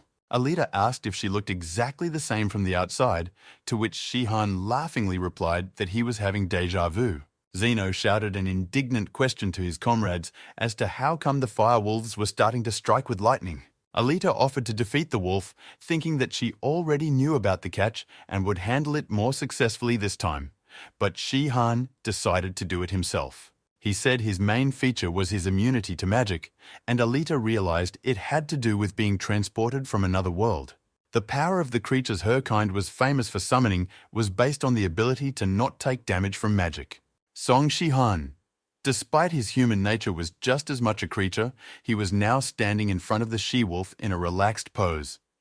The monster spat fire again, putting all its fury into it. Shihan ignored the fire without even using any techniques. The magical nature of the flames did not allow the flames to interact with him. The guy smiled because before he couldn't afford to turn around because of the extra eyes, but now they were here alone. The she-wolf let out discharges of lightning, and Shihan suddenly received a full charge so that his teeth chattered. Zeno was as amazed as his idol, and Alita thought that sometimes Shihan should be careful with his arrogance. "How's that for déjà vu?" she shouted at him, to which he irritably demanded he not be mocked. Shihan jumped to his feet, absorbed in the thought of how come the magic had worked on him, while the she-wolf's jaws were already flying towards his head. Hearing the whistle, Shihan abruptly turned around with an expression as if he was about to swat an annoying fly. He swung his sword, letting out a blue arc so bright it seemed white, putting there all the anger for the sudden humiliation. The she-wolf rolled and flew away a few dozen meters like a wimpy rag. Shihan, on the other hand, thought that the magical fire didn't hurt him, which meant that the electric discharge was something different. Zeno ran up to him asking if Sir Shihan was all right, to which the man insistently asked him to just call him by his first name from now on. Here they all looked around as a strange ghostly light began to stream from the body of the defeated monster. The carcass began to disintegrate into small glowing wisps that flew up into the sky and dissipated. The whole company stared puzzled at yet another unfamiliar magical effect, adding a new mystery to everything that was going on. Shihan watched carefully. He realized that he hadn't seen anything like this yet. If this was some magician's sorcery, then he possessed a special magic. The next day there were cheers, and the company of the two mercenaries was very cordially welcomed into the house of Barselion. The aristocrat was quite sincerely grateful to the warriors for ridding his lands of the plague, shamefully not remembering his escape.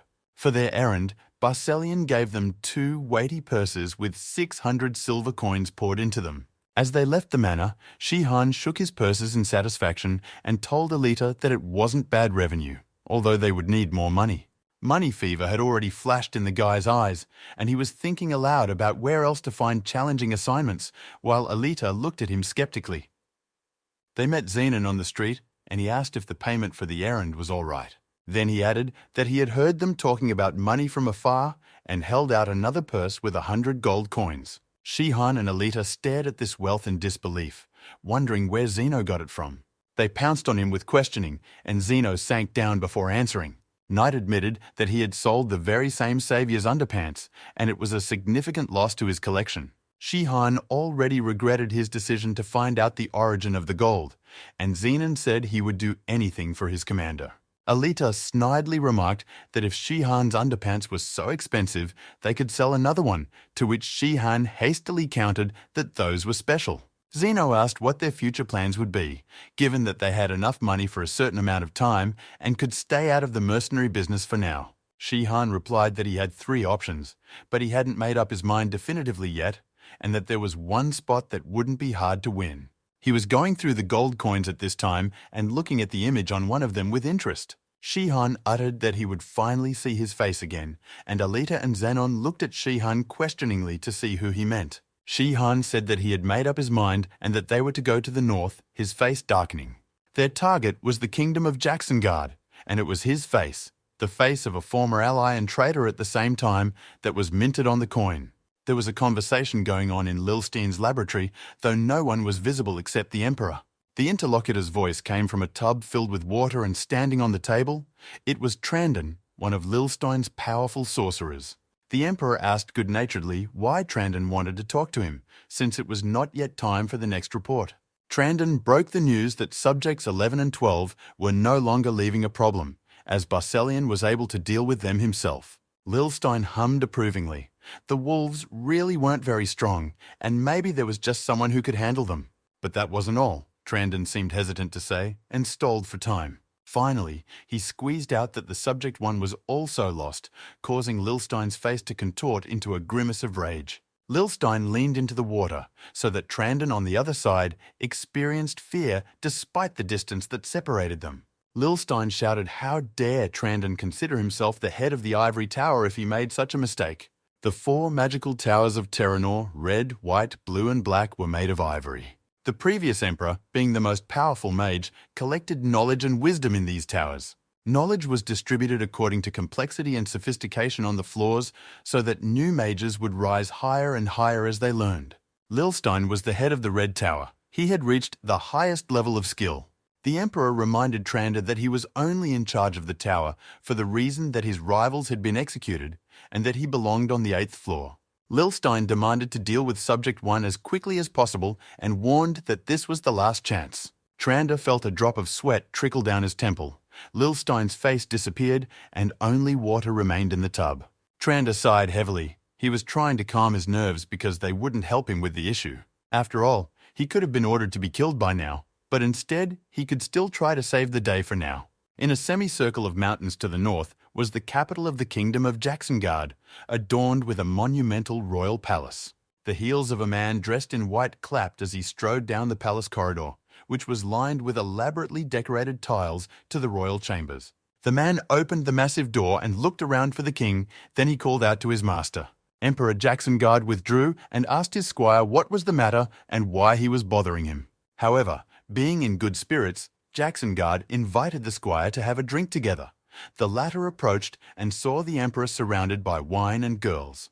The squire asked wearily if the emperor was once again indulging in amusement, forgetting everything else. Jacksongard replied that what else is the point of being emperor than to enjoy whatever your soul desires. The squire warned that a life spent in feasting, when matters that are brewing are not resolved, is dangerous to imperial power. Jacksongard brushed it off, confidently stating that the people loved him and his power was in no danger. The squire inwardly resented that Jacksongard didn't realize that people could be enraged by the sight of a ruler who was siphoning off the money collected from their taxes. Jacksongard remarked that he had lowered the taxes, to which the squire replied that even so they remained high. Jacksongard stated that Lustlanard was burning villages and taking people into slavery, and the squire parried that now people were simply being punished or taken into the army. Jacksongard shook his head and said that he could not be compared to a tyrant and that he deserved the reward for overthrowing Lustlanard. The squire was about to say something else, but Jacksongard's patience was at an end, and his voice sounded like steel. The emperor looked sternly at his subordinate and said with a push that the latter did not understand innuendo. The squire startled and faded his gaze. He realized he had overreacted to this argument. He bowed, submitting to the will of the ruler, and healing, headed for the exit. Already out of the door, the squire covered his face with his hands, resentment raging in his soul and a premonition that nothing good awaited their kingdom. Jacksonguard may have been a mighty fighter in top physical shape, a fearmonger in his own right, but ruling a country was not his calling. Jacksonguard felt that this conversation had ruined all his fun. He thought it might be worth it to fire the annoying servant. Just then, another visitor came in.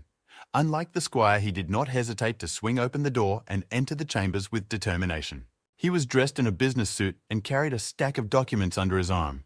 Jacksonguard cheerfully greeted Count Keltron, whom he was always happy to see, as he heard compliments from him all the time. Keltron apologized for the sudden intrusion and said that he had been forced to because matters had come up that required the emperor's attention. Keltron handed Jacksonguard the documents, and the ruler tried to read the scribbles, which were always difficult for him. After spending 5 minutes trying unsuccessfully to absorb the papers Keltron had brought, he felt irritated. Jacksonguard tossed the papers aside and said he was letting Keltron make his own decisions as he saw fit.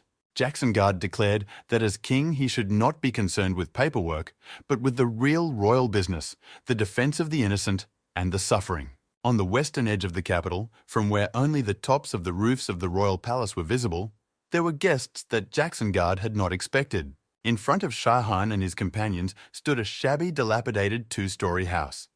It seemed that this shack had seen several generations of people.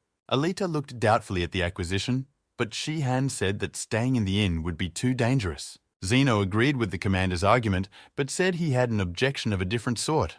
The knight inside resented that the savior would live in a shabby house, totally unworthy of a hero, and so Zeno was determined to do something about it. Inside, they were greeted by cobwebs, dirt, and peeling paint, but Shihan looked pleased and said everything was better than he'd bargained for.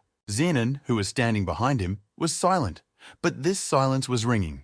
Shihan realized that he fundamentally disagreed with something.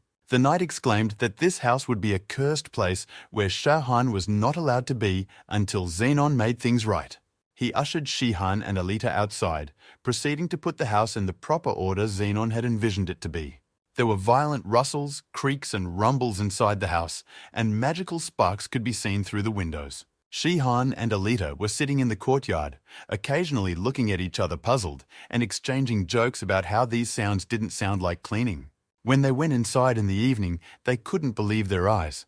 It was as if Zenon hadn't just cleaned up, but had managed to make repairs. Shihan was discouraged by the cleanliness, and Zeno was still lamenting that the house remained shabby and lacked furniture. Listening to Zenon's lamentations that he had missed the dirt somewhere, Alita thought the best way to get Zenon out of the fight was to spit on the floor. Shihan was pleased. He tried to reassure Zenon that it was quite good for a start, and that he had done an excellent job. He was already anticipating a meeting with Jacksonguard, aged in 10 years, but still the same rude, narcissistic, handsome man. The feeling that the plan was beginning to come to fruition filled Shihan with triumph, and he called his comrades to make further preparations. The trio gathered in a large room to discuss the way forward. Zeno began to talk about the 6 kingdoms of Terranor. The states of Lilstein and Anatheus were considered wealthy and more powerful than the rest. The kingdoms of Saffron and Fellows were inferior, but still fairly successful. Jacksonguard and Theorante, on the other hand, were having problems as their rulers were not doing well. Moreover, the states have been in conflict, the most recent being the Kargan War. A dispute between Lilstein and Anatheus occurred over claims to ownership of Kargan, but it was settled with the intervention of the other kingdoms. Jacksonguard put forward a formula that would prevent aggression, stating that the others would support the enemy of whoever attacked Kargan. At this expense, Kargan was not harmed, and later disputes over driving rights were resolved diplomatically. Shihan hummed contentedly, pleased with the news that his former allies were not presenting a united front. He told Zeno that his former friends had clearly lost their common sense, and greed for power had blinded their eyes to the point where they had forgotten about friendship. Zeno agreed with Shihan and resented how he could only serve for so many years to one of these scoundrels who were scheming against the savior. Shihan poked Zeno to distract him from these thoughts and reminded him that the savior was alive, and what's more, he was here. They went to the courtyard where Alita was outdoors practicing magic, or rather, the skill Shihan had told her about. Alita was slightly upset. She looked tired, and without her leather protection, she looked like a schoolgirl. The girl tried using magic to change her appearance, but she got something ugly, a face that didn't keep its shape with rough features. Shihan saw that grimace and couldn't help but laugh. Alita admitted that she didn't get out and asked why he was laughing. It seems she didn't look in the mirror. Shihan repeated his instructions that energy with an invisible hand should wrap around the girl's face. He said that skill doesn't change the face, it kind of covers it with makeup that changes the look, and that thin cover and needs to be stabilized. Alita looked at her comrade with a reproachful look, displeasure evident in her voice.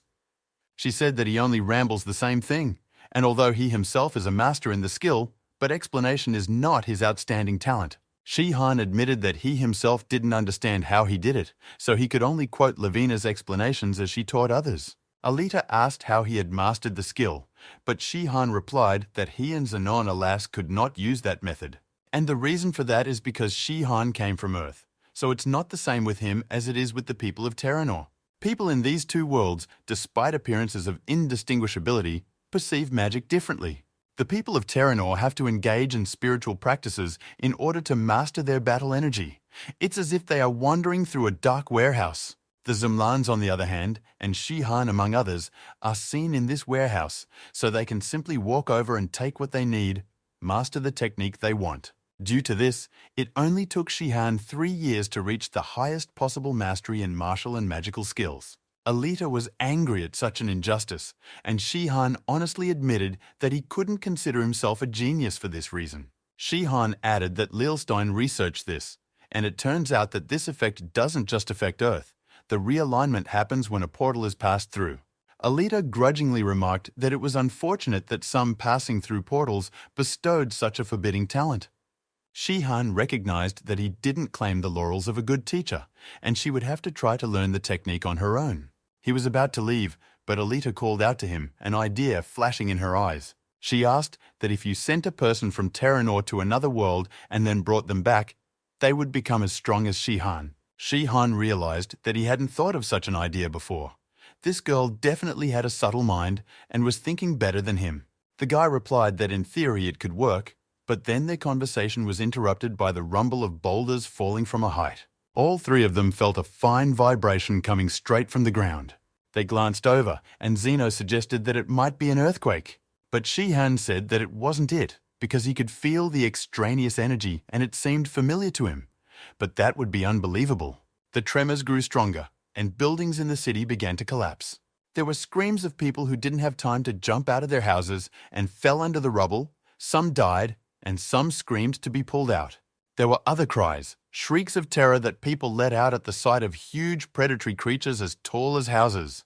Cat faces and huge, sharp fangs did not promise anything good to the average person who found themselves dangerously close to them. The creatures resembled something between bears and lions. Their mane was not very pronounced, and their bodies had a more stocky build. Finally, someone squealed that they were Leokans and called for a run, but everyone in the vicinity was rushing away as it was.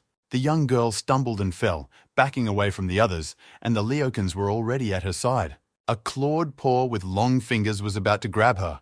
The girl tried to crawl, but it certainly wouldn't save her. In a moment, the figure of a swordsman appeared between the beast and the man, and with a sharp blow, he repelled the predator's paw. Shihan fleetingly threw a question to the girl if she was unharmed and helped her run away from the monsters. Alita and Zenon were side by side with swords at the ready, all three of them perplexed as to how more than 30 creatures had gotten into the thick of the capital. Shihan expressed that there was definitely a catch to this situation, although it was impossible to figure out what it was yet. He said that we would have to sacrifice stealth and fight back against the monsters. Otherwise, the casualties in the city would be countless. Zeno attacked first. He delivered stabbing blows to the beasts, and blood flooded the sidewalk. Shihan and Alita covered him from the flanks so the rest of the Leokans couldn't take them on. In the heat of battle, the comrades did not notice as they were approached from behind. They were men in armor and with weapons, apparently city guards, and they demanded that the battle cease. Shihan didn't understand what it was about at first and was glad for the reinforcements that were supposed to help stop the monsters. But the knights were in no hurry to rush to the rescue and looked sternly at Shihan and his companions. Then they came up and surrounded them, threatening them with swords. Shihan realized that the guards were not going to fight the monsters. The commander of the guards accused the trio of insubordination. He said that the Dark Lion Knights were in control and demanded they retreat. Alita asked what the hell was going on and demanded that the knights protect the townspeople, or at least stay out of the way. But the knights demanded that they stop resisting and shut their mouths. They said they were acting according to the will of the king. Zeno asked Shihan what kind of farce was going on here, but the man shrugged as he didn't know the answer himself. Here he felt with his back that a very important moment was about to come. Shihan turned around, his gaze became rigid and his entire body tensed up. Behind the knights' backs, the silhouette of a man could already be seen through the flames of the fire in one of the destroyed houses. Shihan could feel this person approaching. Magic couldn't lie. They were well acquainted. Her firm footsteps kicked clouds of dust out of the road. She was confident and commanding. The figure shouted to the beasts that they had dared to attack his people in vain. A broad male torso clad in barbarian armor could be seen through the smoke. Jackson Guard, slinging a huge axe on his shoulder, shouted encouragingly for the people not to be afraid of the monsters because he had come to protect everyone. The Emperor commanded the knights to cover the men, while he himself belligerently threatened the monsters.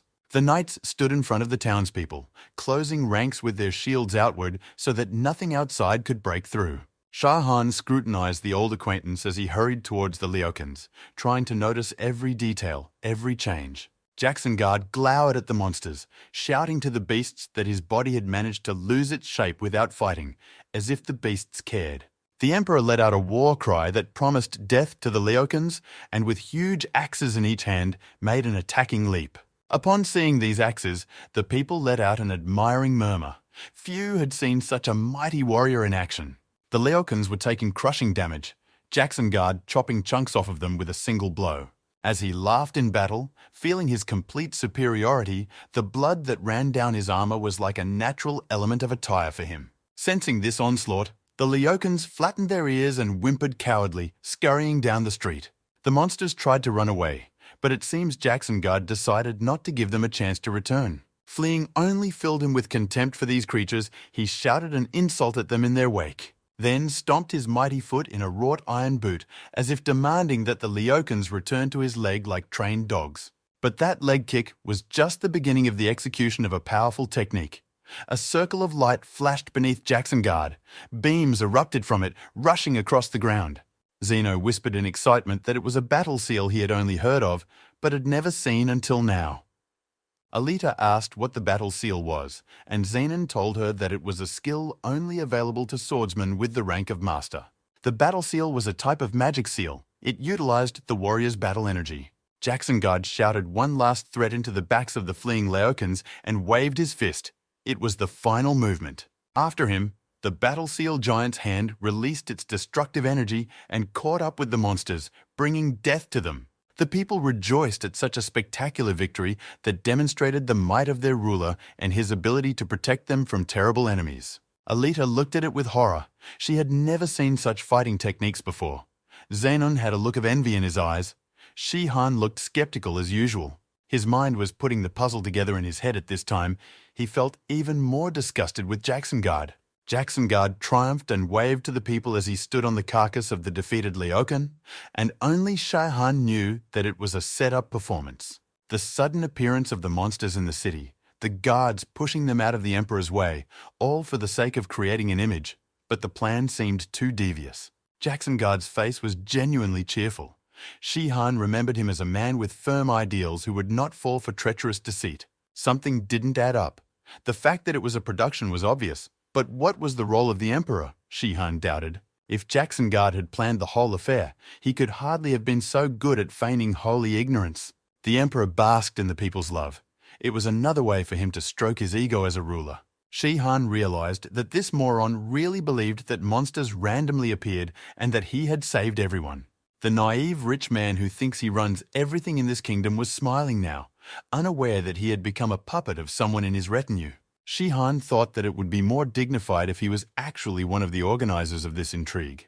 But it seems that simplicity bordering on stupidity has played a cruel trick on Jackson Guard. Jackson Guard looked around at the cheering crowd, but his gaze lingered on Shay Khan, who was standing there, not sharing in the excitement. Shihan thought he was recklessly staring at the Emperor, openly expressing how different he was. Jackson Guard sensed that the man he met his gaze with wasn't just an average citizen, but he didn't recognize his former friend. He hesitated, trying to tease out an image that stubbornly didn't want to surface. He was distracted by one of the guards, suggesting that he return to the palace as the threat to the city had passed, and the emperor absent-mindedly agreed. He decided that if he didn't remember something, it was no great misfortune, and to the delighted shouts of the crowd he withdrew, accompanied by the knights. Shihan thought a little sadly that even after 10 years, Jackson Guard was still stupid, but extremely strong and sturdy in body. He decided that they were still not strong enough for an open confrontation, and careful preparation was necessary. The capital lived its life. Day after day passed, uttering with it to the inhabitants the usual routine. In 10 days, Alita was still able to master the skill of 1,000 looks of an empress and could now change her appearance. Zenon was told by Shihan about the mountain destruction technique he had created. Shihan's weak teaching credentials were compensated for by Zenon's diligence. Shihan himself was always increasing the amount of combat and magic energy available to him. All this time they had been biding their time, waiting for something that would make it easier for them to defeat Jackson Guard.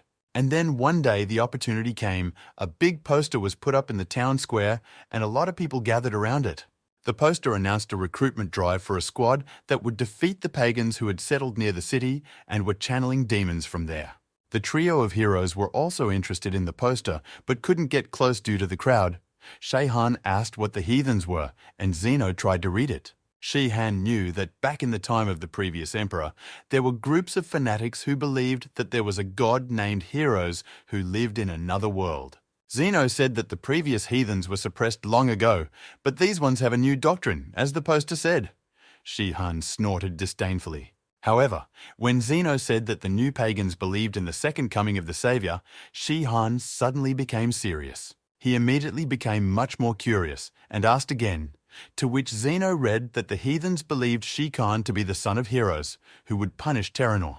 Allegedly, Shikan was supposed to take everyone to reign on Earth, but the current evil rulers prevented that from happening, which is partly true, Zeno added. Shihan thought that whatever strange things were going on here after he left, but this trek might be to their advantage. After all, this kind of mission to suppress dissenters Jackson Guard, knowing his character, would lead personally. And if the trio of heroes also take part in the campaign, getting close to the Emperor will be much easier than making your way to his palace. On the day the trek began, the volunteers gathered in the square from where they were to move out in an organized manner. A man much smaller than Jackson Guard rode out in front of the men on a horse. He introduced himself as Earl Keltron and said he would be leading the march. Alita asked herself who this person was and why he would be in charge, and Shihan just leaned over disappointedly and shook his head. His expectations were not met, and Shihan felt that they had embarked on a difficult and long trek that would be of no use. But he regained his spirits with the thought that the trek might yield some information. But the question of where Jackson Guard was remained open. Shihan didn't know what it had taken for Keltron to convince the Emperor not to take part in the campaign when he was burning with righteous anger to exterminate the heathens. Keltron himself wasn't thrilled to be a part of this. After all, he wasn't a fighter but a palace aristocrat. But Emperor Lilstein's envoy urged that the truth be concealed from Jackson Guard and his knights. Keltron was sure he could pull this off behind his emperor's back, as he had done so many times before, taking advantage of his indifference. Lilstein's envoy was Trandon, with whom he had long made favorable deals, directing Jackson Guard's policies for a good reward. Trandon had promised reinforcements of 10 ivory tower mages and 5 knights. Keltron was only required to recruit the militia. Keltron's job was to subdue the heathens with militia forces, and the mages and knights would accomplish their mission on their own under that cover.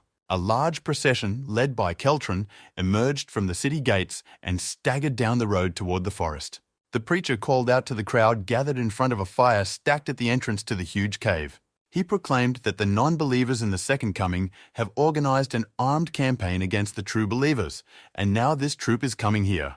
The preacher reminded that death is not to be feared because it is the way to paradise, and godless fools simply do not realize this. He smiled at the crowd, showing his joy, welcoming death as deliverance and trying to convey that feeling to the others. The preacher also reminded that suicide cannot serve as a pathway to paradise as it contradicts the teachings of heroes. Instead, we need to help others get to heaven, he finished, and called for the volunteers who had been selected for today's ritual. 3 figures stepped forward, 2 men and 1 very young girl, the muffled cloaks of all the cult members concealing their appearance. The preacher approached each one and blessed them with the name of heroes, inspiring them to sacrifice. The girl answered the priest with childlike delight. The preacher's name was Lactran, and she told him in a voice full of sincerity that she was not afraid. Lactran only gave her a silent smile. If it weren't for the setting, it might have seemed like he was literally radiating kindness. Finally, the priest spread his arms and began the ritual. He called to the dragon sent by heroes to accept the sacrifice. The 3 chosen ones stared into the darkness of the cave, awaiting their fate. One of the men broke out in a cold sweat, and the girl seemed mesmerized. A dragon's head appeared from the cave. It hovered at a height of half a dozen meters and looked over the crowd in front of the entrance. The dragon's head had thorns sticking out to form a crown, and behind it was a long, stocky neck and a mighty large torso. The chosen ones were ecstatic at the sight of the giant, and the other cultivators were also ecstatic. The girl couldn't stand it and shouted a request to the dragon to accept their loyalty as a gift to heroes. It didn't take long for the dragon to come, jaws clacking 3 times. Jets of blood splattered in different directions, and that was all that was left of the chosen ones. The crowd of cultivators cheered. They let out an unintelligible roar of approval. The dragon turned around, showing its thick tail, and disappeared into the cave, while the preacher proclaimed that heroes had blessed his loyal servants for the fight. As the cultists turned around and went to prepare for battle, Lactran exhaled, satisfied that everything was going according to plan. Only the magic remedy in his pouch was running out too fast, and he didn't like that.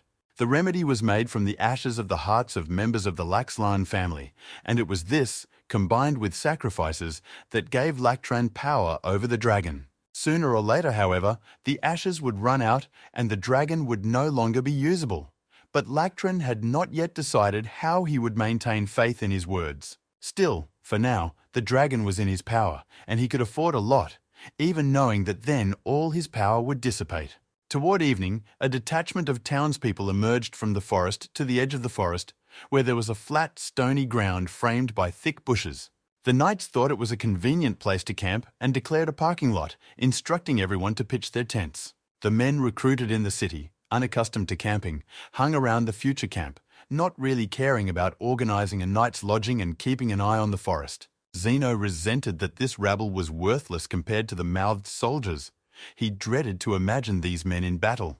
Alita sneered that as a noble knight he had seen nothing but the army, so he was not aware of the life of ordinary mercenaries. Zeno didn't understand her jab, so he replied that it wasn't her place to talk about nobility, given her lineage. He and the girl had already turned menacingly toward each other, but Shi-Han admonished the knight that he shouldn't talk among other people's ears.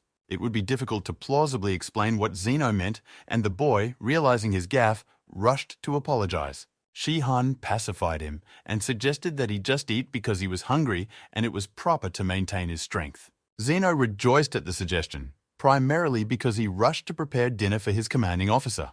While Zenon was busily fiddling with the wok, Shi-Han asked Alita if they were going to eat stew again. Alita admonished that the stew was very nutritious, which was vital for a soldier and also quick and easy to prepare. But Shi-Han already knew that.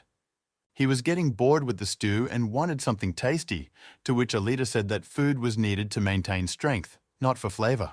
While the boy and girl were arguing, they didn't notice Zeno announcing that everything was ready for the meal.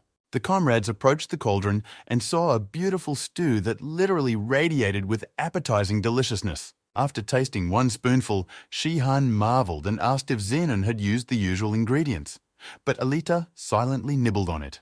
Zenon replied that there was nothing special about this stew, and he made such a stew out of habit because cooking had become his hobby.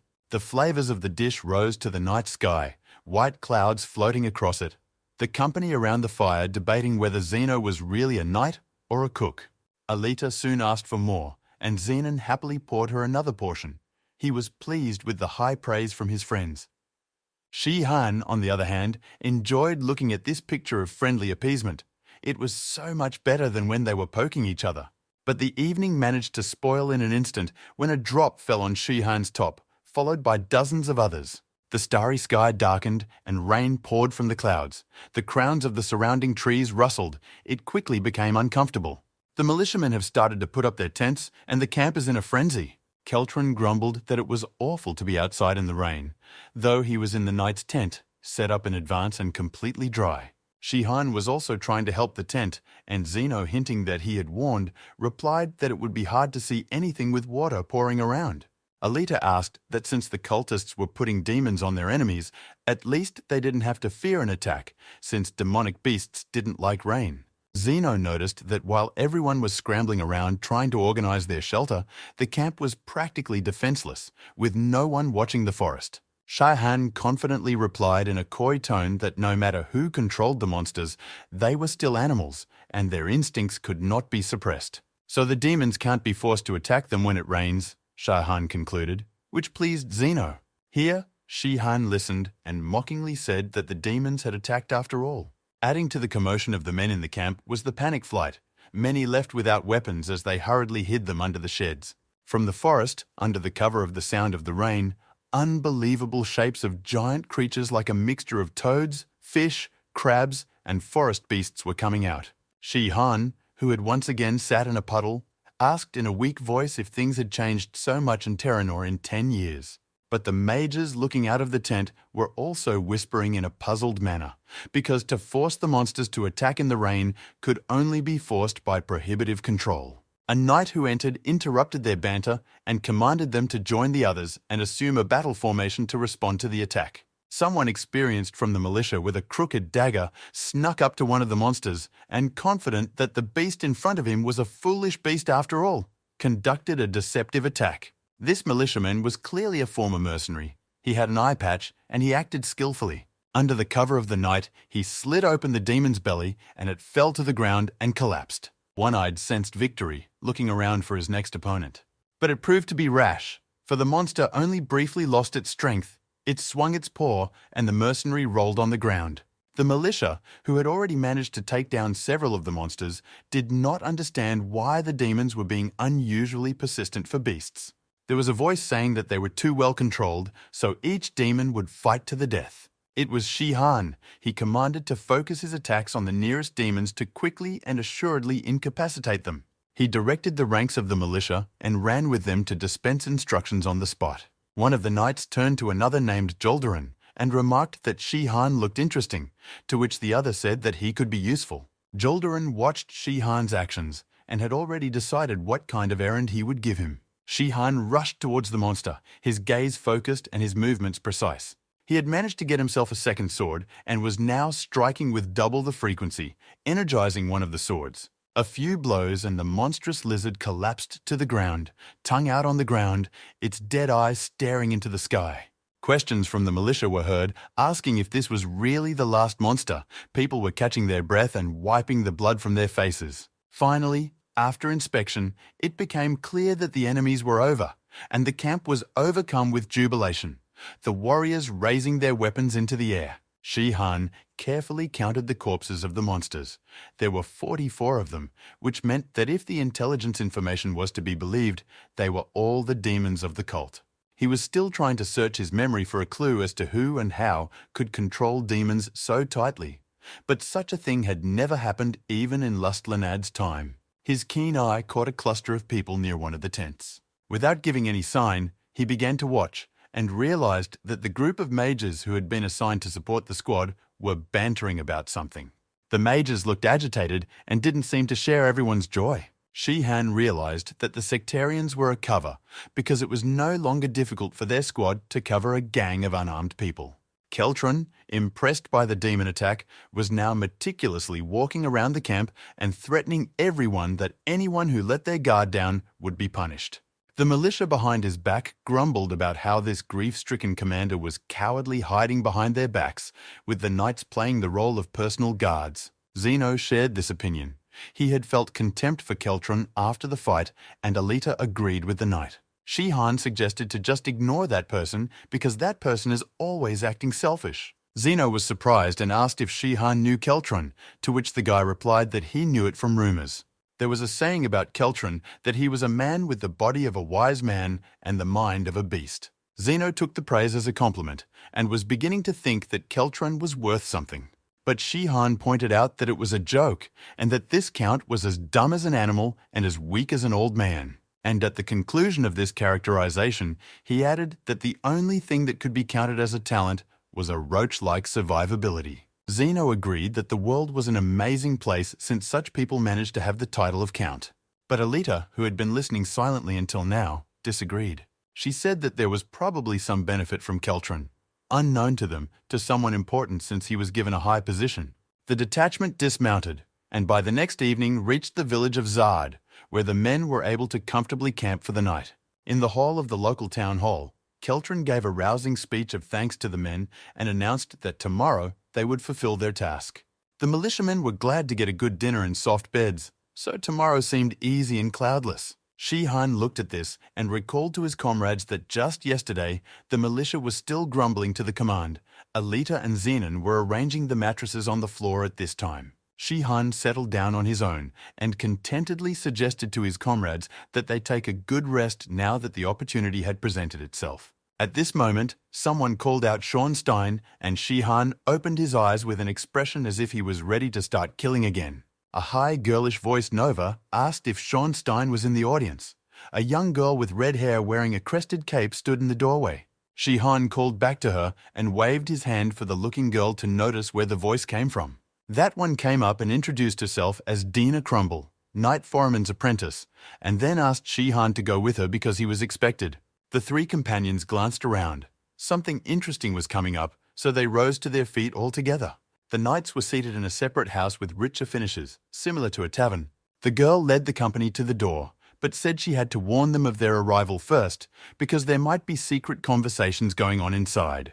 She furtively glanced at Alita with genuine interest and poorly concealed envy. Alita noticed this attention, but didn't understand what it was about, so she only looked back questioningly. In fact, the knight's apprentice saw that Alita wasn't much older than her, but already had a high rank, and she imbued the swordswoman with admiration. Finally, they were allowed inside, and Shihan, having changed his appearance beforehand, walked into the room with the knights and asked why they were looking for him.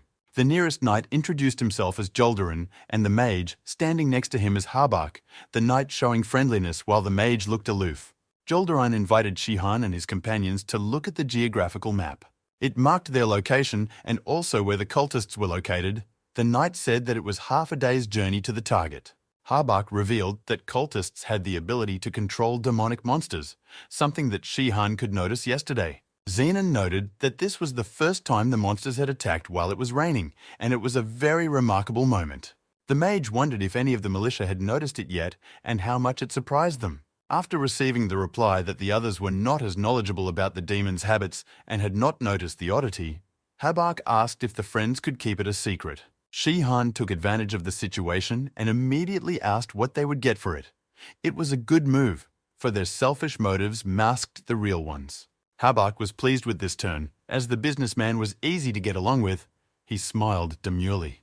10 gold coins were placed on the table as payment for silence. Zeno marveled at the price of the secret, and the thought of selling his underpants flashed through Shihan's mind again.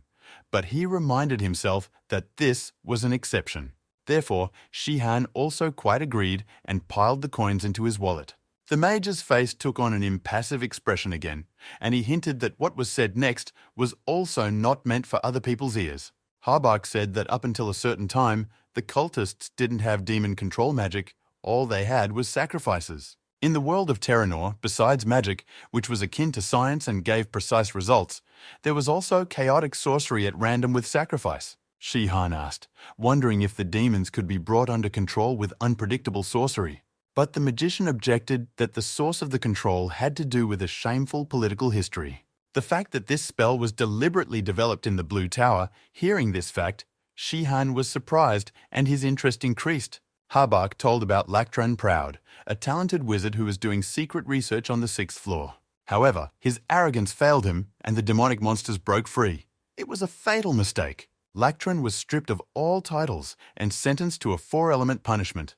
Zeno asked again, as he hadn't heard of it before, to which the mage replied that it involved the 4 elements and was essentially a death sentence. Zeno asked indignantly if they had gone overboard with the punishment for a single mistake. Habak replied sharply that a mere mercenary like him should not judge matters that did not concern him. Zeno realized he shouldn't have made this man angry, lest the conflict inadvertently cause them to reveal themselves, so he scattered apologies. The mage demanded that they finish listening, as they were already being told only what was necessary. Lactron unknowingly managed to escape before the execution and one of the test monsters he took with him. It was not an easy monster. It possessed the skill of controlling other demons. Shihan was now riddled with the realization that drove the demonic creatures that were steadily marching though rain or shine to their deaths. It also turned out that Lactron's father was a priest of the cult, and so this beast had fallen into their service, which is why the cult had risen so much recently. Juldaran, who had been silent until then, finished by saying that destroying the beast and covering their tracks was the goal of the campaign, and Shikan seemed capable of doing so. Shahan was very flattered by this. He joked in return that with mages and knights, they could even kill a dragon.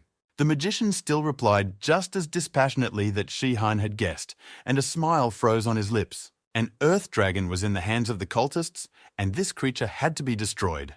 Shihan realized that the task was not an easy one. He needed to think hard about how they could accomplish it.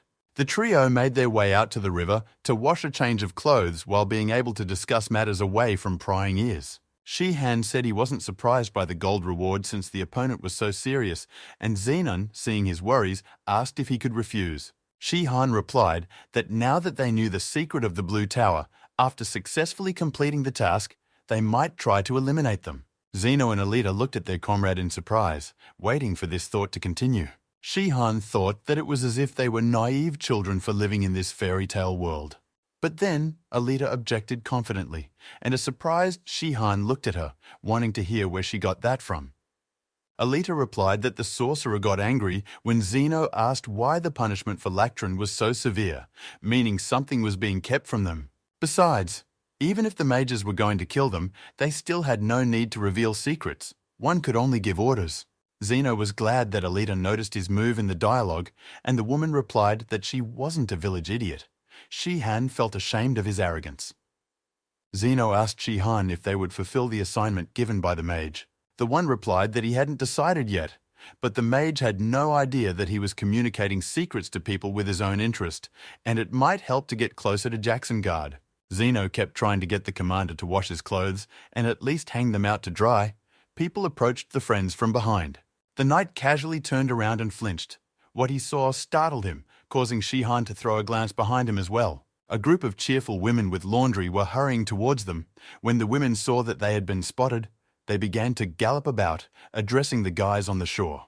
When they came up close, they pounced with questions about where such handsome men had come from, whether they were comfortable at their post in the village, and other nonsense. Zeno agreed with the women's chastisement that it was imperative to gain strength before leaving, and hurriedly said a polite goodbye, leading his friends away. When they stepped back, he exhaled in relief and whispered a complaint that the situation was awkward, even though the villagers were very welcoming. As they left, the trio didn't see these same women staring back at them with unkind looks and only doing their laundry for the sake of appearances. A dagger gleamed in the sun, which a woman's hand retrieved from a pile of rags. With a burst of speed, she rushed after her friends, raising her weapon to strike. Alita, who was walking last, heard the approaching stomping, turned around and instantly oriented herself. It was enough for the villager to go flying down the road as Alita remained firmly on her feet and had already made a stand. The boys, seeing the woman roll past them, turned around in incomprehension and saw an even more amazing sight.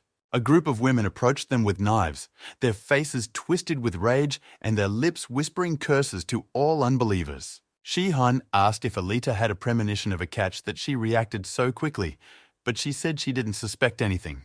But then added that she didn't suspect anything special because she was used to suspecting all people and always being wary. Shihan imagined his friend's thoughts as she chatted with smiling women, while she herself held the option of a knife in her back.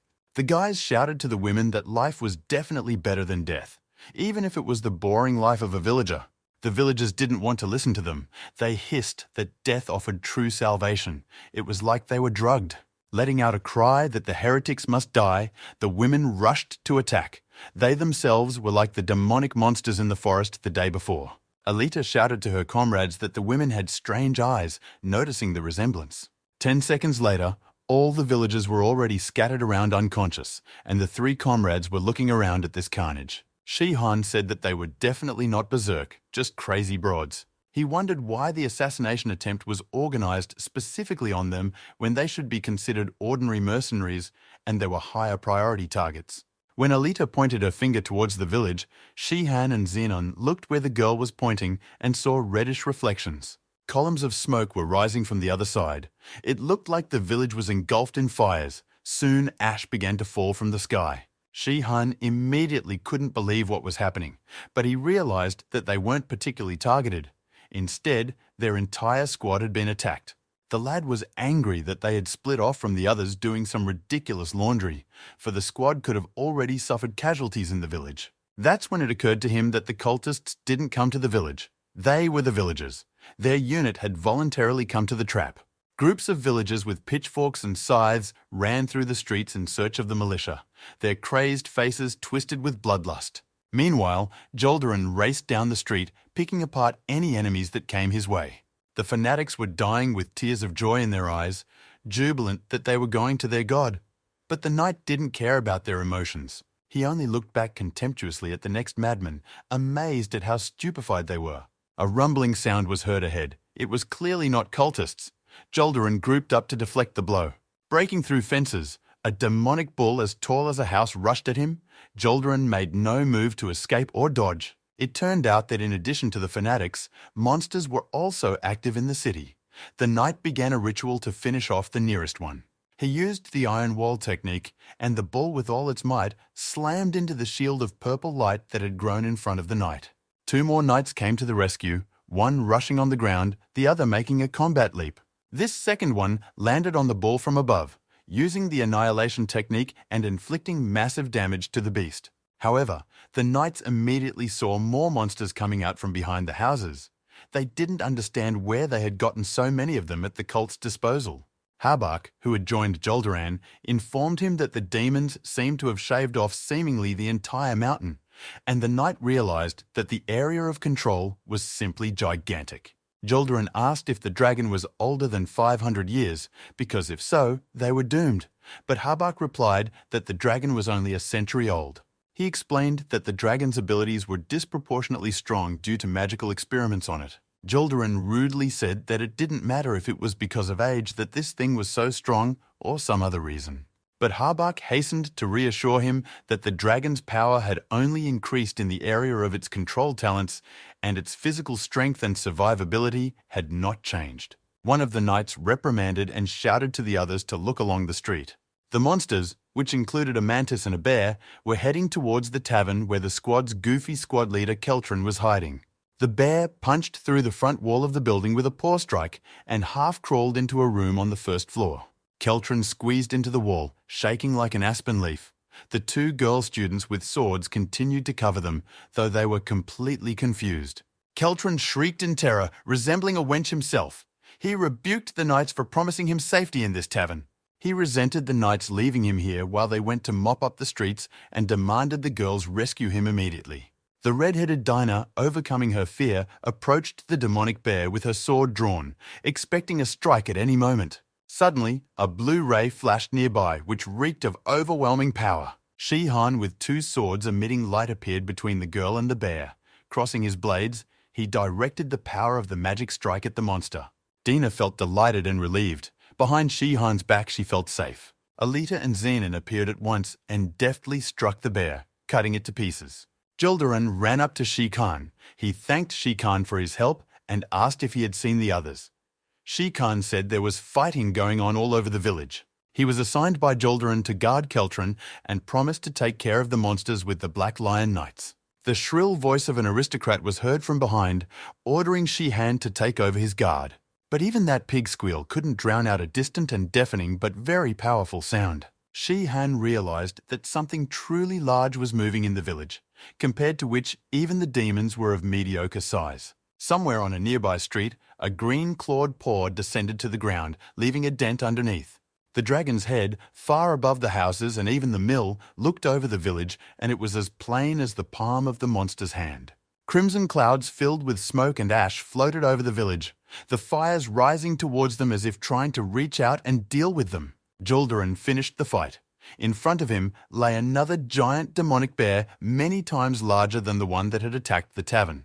He shouted words of encouragement to the other knights. The monsters that seemed incalculable until then were almost over. Keltron tormented Shi-Han with his arrogant ramblings while the boy listened, trying to determine at least by sound the dynamics of the battle. He counted the death screams of the monsters and realized that most of them had not been killed, which meant they had simply escaped back into the forest. The mages, fighting side by side with the knights, gave a startled cry. They were the first to see a monster they had never fought before. The knights turned around and curses came out of their mouths. The only way the brave warriors could express consternation without losing their honor. Strength was running low, and the brief joy of defeating the demon hordes evaporated when the black silhouette of a dragon's head loomed like a living tower. The dragon's eyes were burning. He was ravenously searching for his victims. Soon all these insignificant creatures would feel the power of his fury if they had time to realize it before they died. The dragon opened its mouth and let out a low whistling howl, similar to the cry of a monstrous seagull. The knights organized the group. The mages stepped forward. They were to maintain the squad's defenses. The dragon opened its mouth, but this time to release a tight jet of fire several meters thick. The mages put up special water shields in front of the squad that was supposed to neutralize the flames. One of the knights exhaled reassuringly because the dragon's power hadn't increased due to the experiments, and they had enough strength to cope. However, there was a complicating circumstance. Everyone was already tired after a long battle with demons. Juldaran reprimanded Habak for downplaying the problem with his appeasement speeches. He pointed to the blazing village, showing that the dragon could still bring back its monsters. And Habak said that the power of control could still grow a bit. Juldaran scolded with desperation as they had no way to force a fight on the dragon on their terms. Finally, he realized that all that remained was to encourage his fellow soldiers to give their best, and he raised his sword arm upwards. The dragon, seeing that the fire attack had not dared his tiny opponents, stomped off in their direction. Juldaran stepped forward, shield out. Now it was up to him to hold off the onslaught. The knight once again used the iron wall technique to besiege the dragon. Immediately after that, he used the destruction technique to strike the dragon with crushing power. The other knights, seeing their comrades single-handedly confronting the most powerful monster, were encouraged and rushed to help. They put up their shields of magical energy and stood side by side so that the shields formed a solid line. Zeno marveled at what was happening. Unique fighting techniques were used here. The dragon couldn't move the formation one bit. Shi-Han, on the other hand, saw the knights' tactics as the style of Jacksonguard, who liked frontal attacks, always ensuring that his strike was stronger. He remembered how the rest of his former comrades always freaked out when, instead of cleverly defeating an opponent, Jacksonguard overpowered him by body slamming him. Here, Shi-Han had an idea. Since the knights were fighting according to Jacksonguard's doctrine, it meant that he was still limited by his style, and this could be his weakness. Shi-Han smiled contentedly. He was confident that he had found the key to a future victory. But enough was enough thinking. Shi-Han decided to move out with his friends to help, anticipating that the knights wouldn't be able to do it alone. Keltron raised a cry that he would be left unguarded and that keeping him safe was an order. Shi-Han replied sharply that if the knights lost, the dragon would get to him and Keltron as well, to which he demanded that they cover his retreat. Zeno felt a fit of disgust for the man, and Alita only said that they could see the animal's mind at work. Keltron raged louder and louder. Shi-Han's patience was coming to an end. He was torn between two necessities. The friends glanced around. Someone suggested giving Keltron a smack on the head to make him pass out, and the others immediately agreed.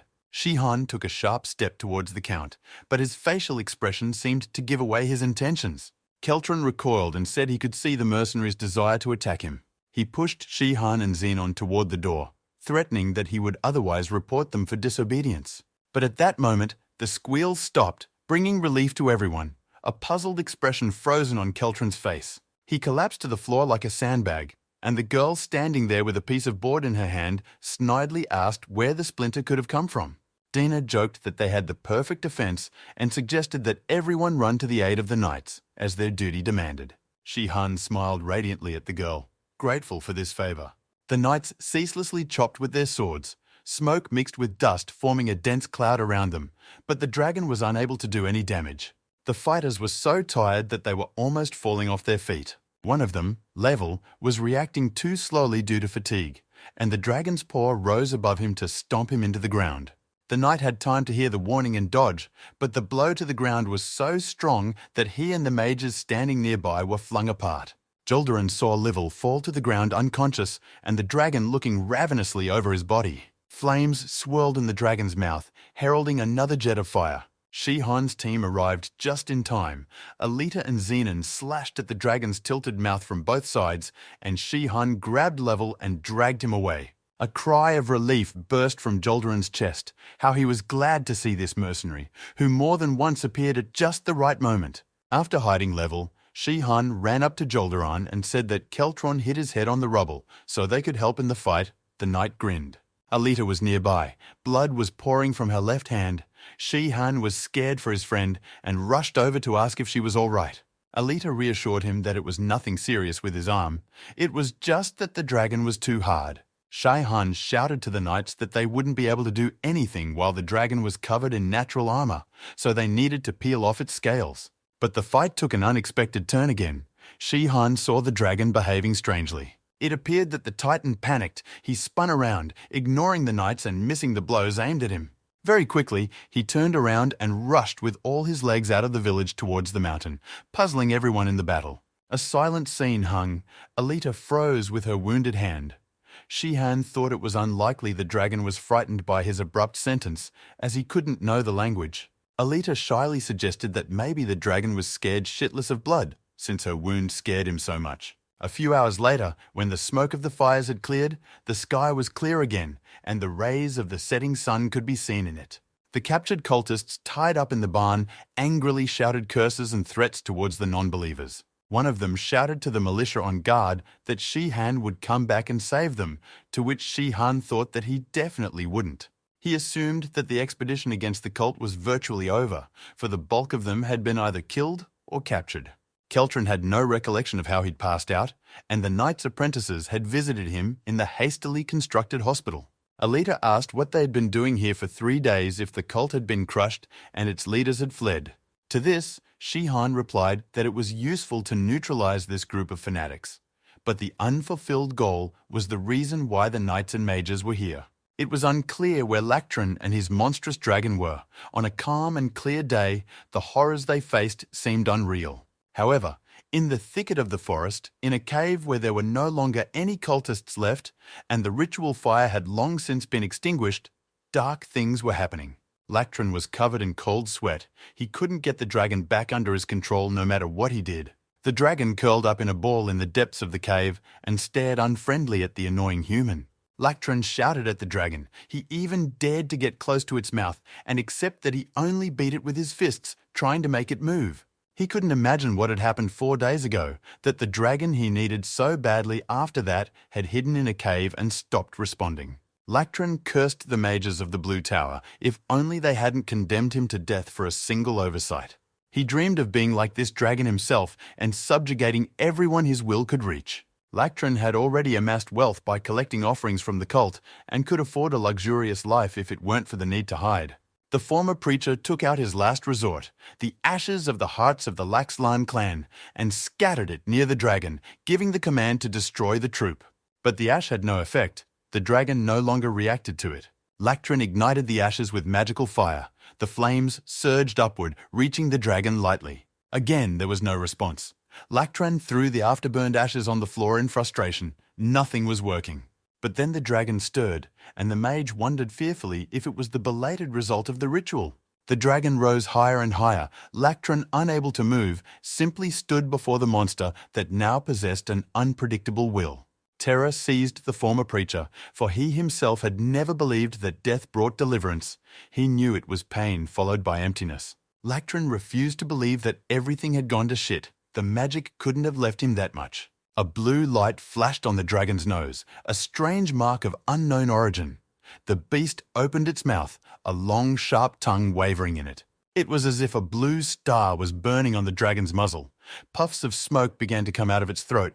It looked at Lactron unflinchingly and was completely free. The mage huddled in a corner of the cave. He began to plead with the dragon, begging it to listen. Lactron screamed exhaustedly at the last moment.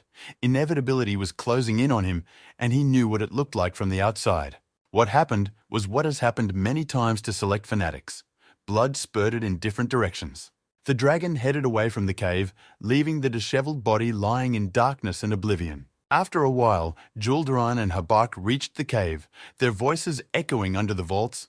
They expected to encounter demons, but the place was empty. Juldaran suggested that they had simply been outnumbered, and Habak replied that if so, that would be a great relief. The mage started to say something, but abruptly interrupted as he heard the crunch of bushes behind him. The Count appeared next to the cave. Looking around, Habak asked Juldaran in a whisper what the hell he was doing here.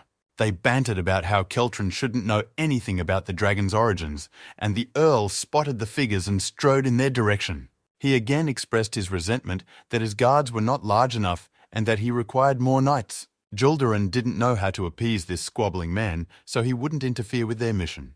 Gathering his composure into a fist, he even explained, not very rudely, that knights were needed for the battle with the dragon, and the Count should make do with mercenaries. Keltron disagreed, and the knight, flaring with anger, replied that since the Earl wanted knights, then let him go with them to find the dragon.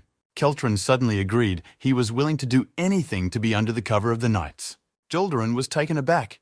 He hadn't seriously made the suggestion, nor had he imagined how he and Keltron would load up for a dangerous task.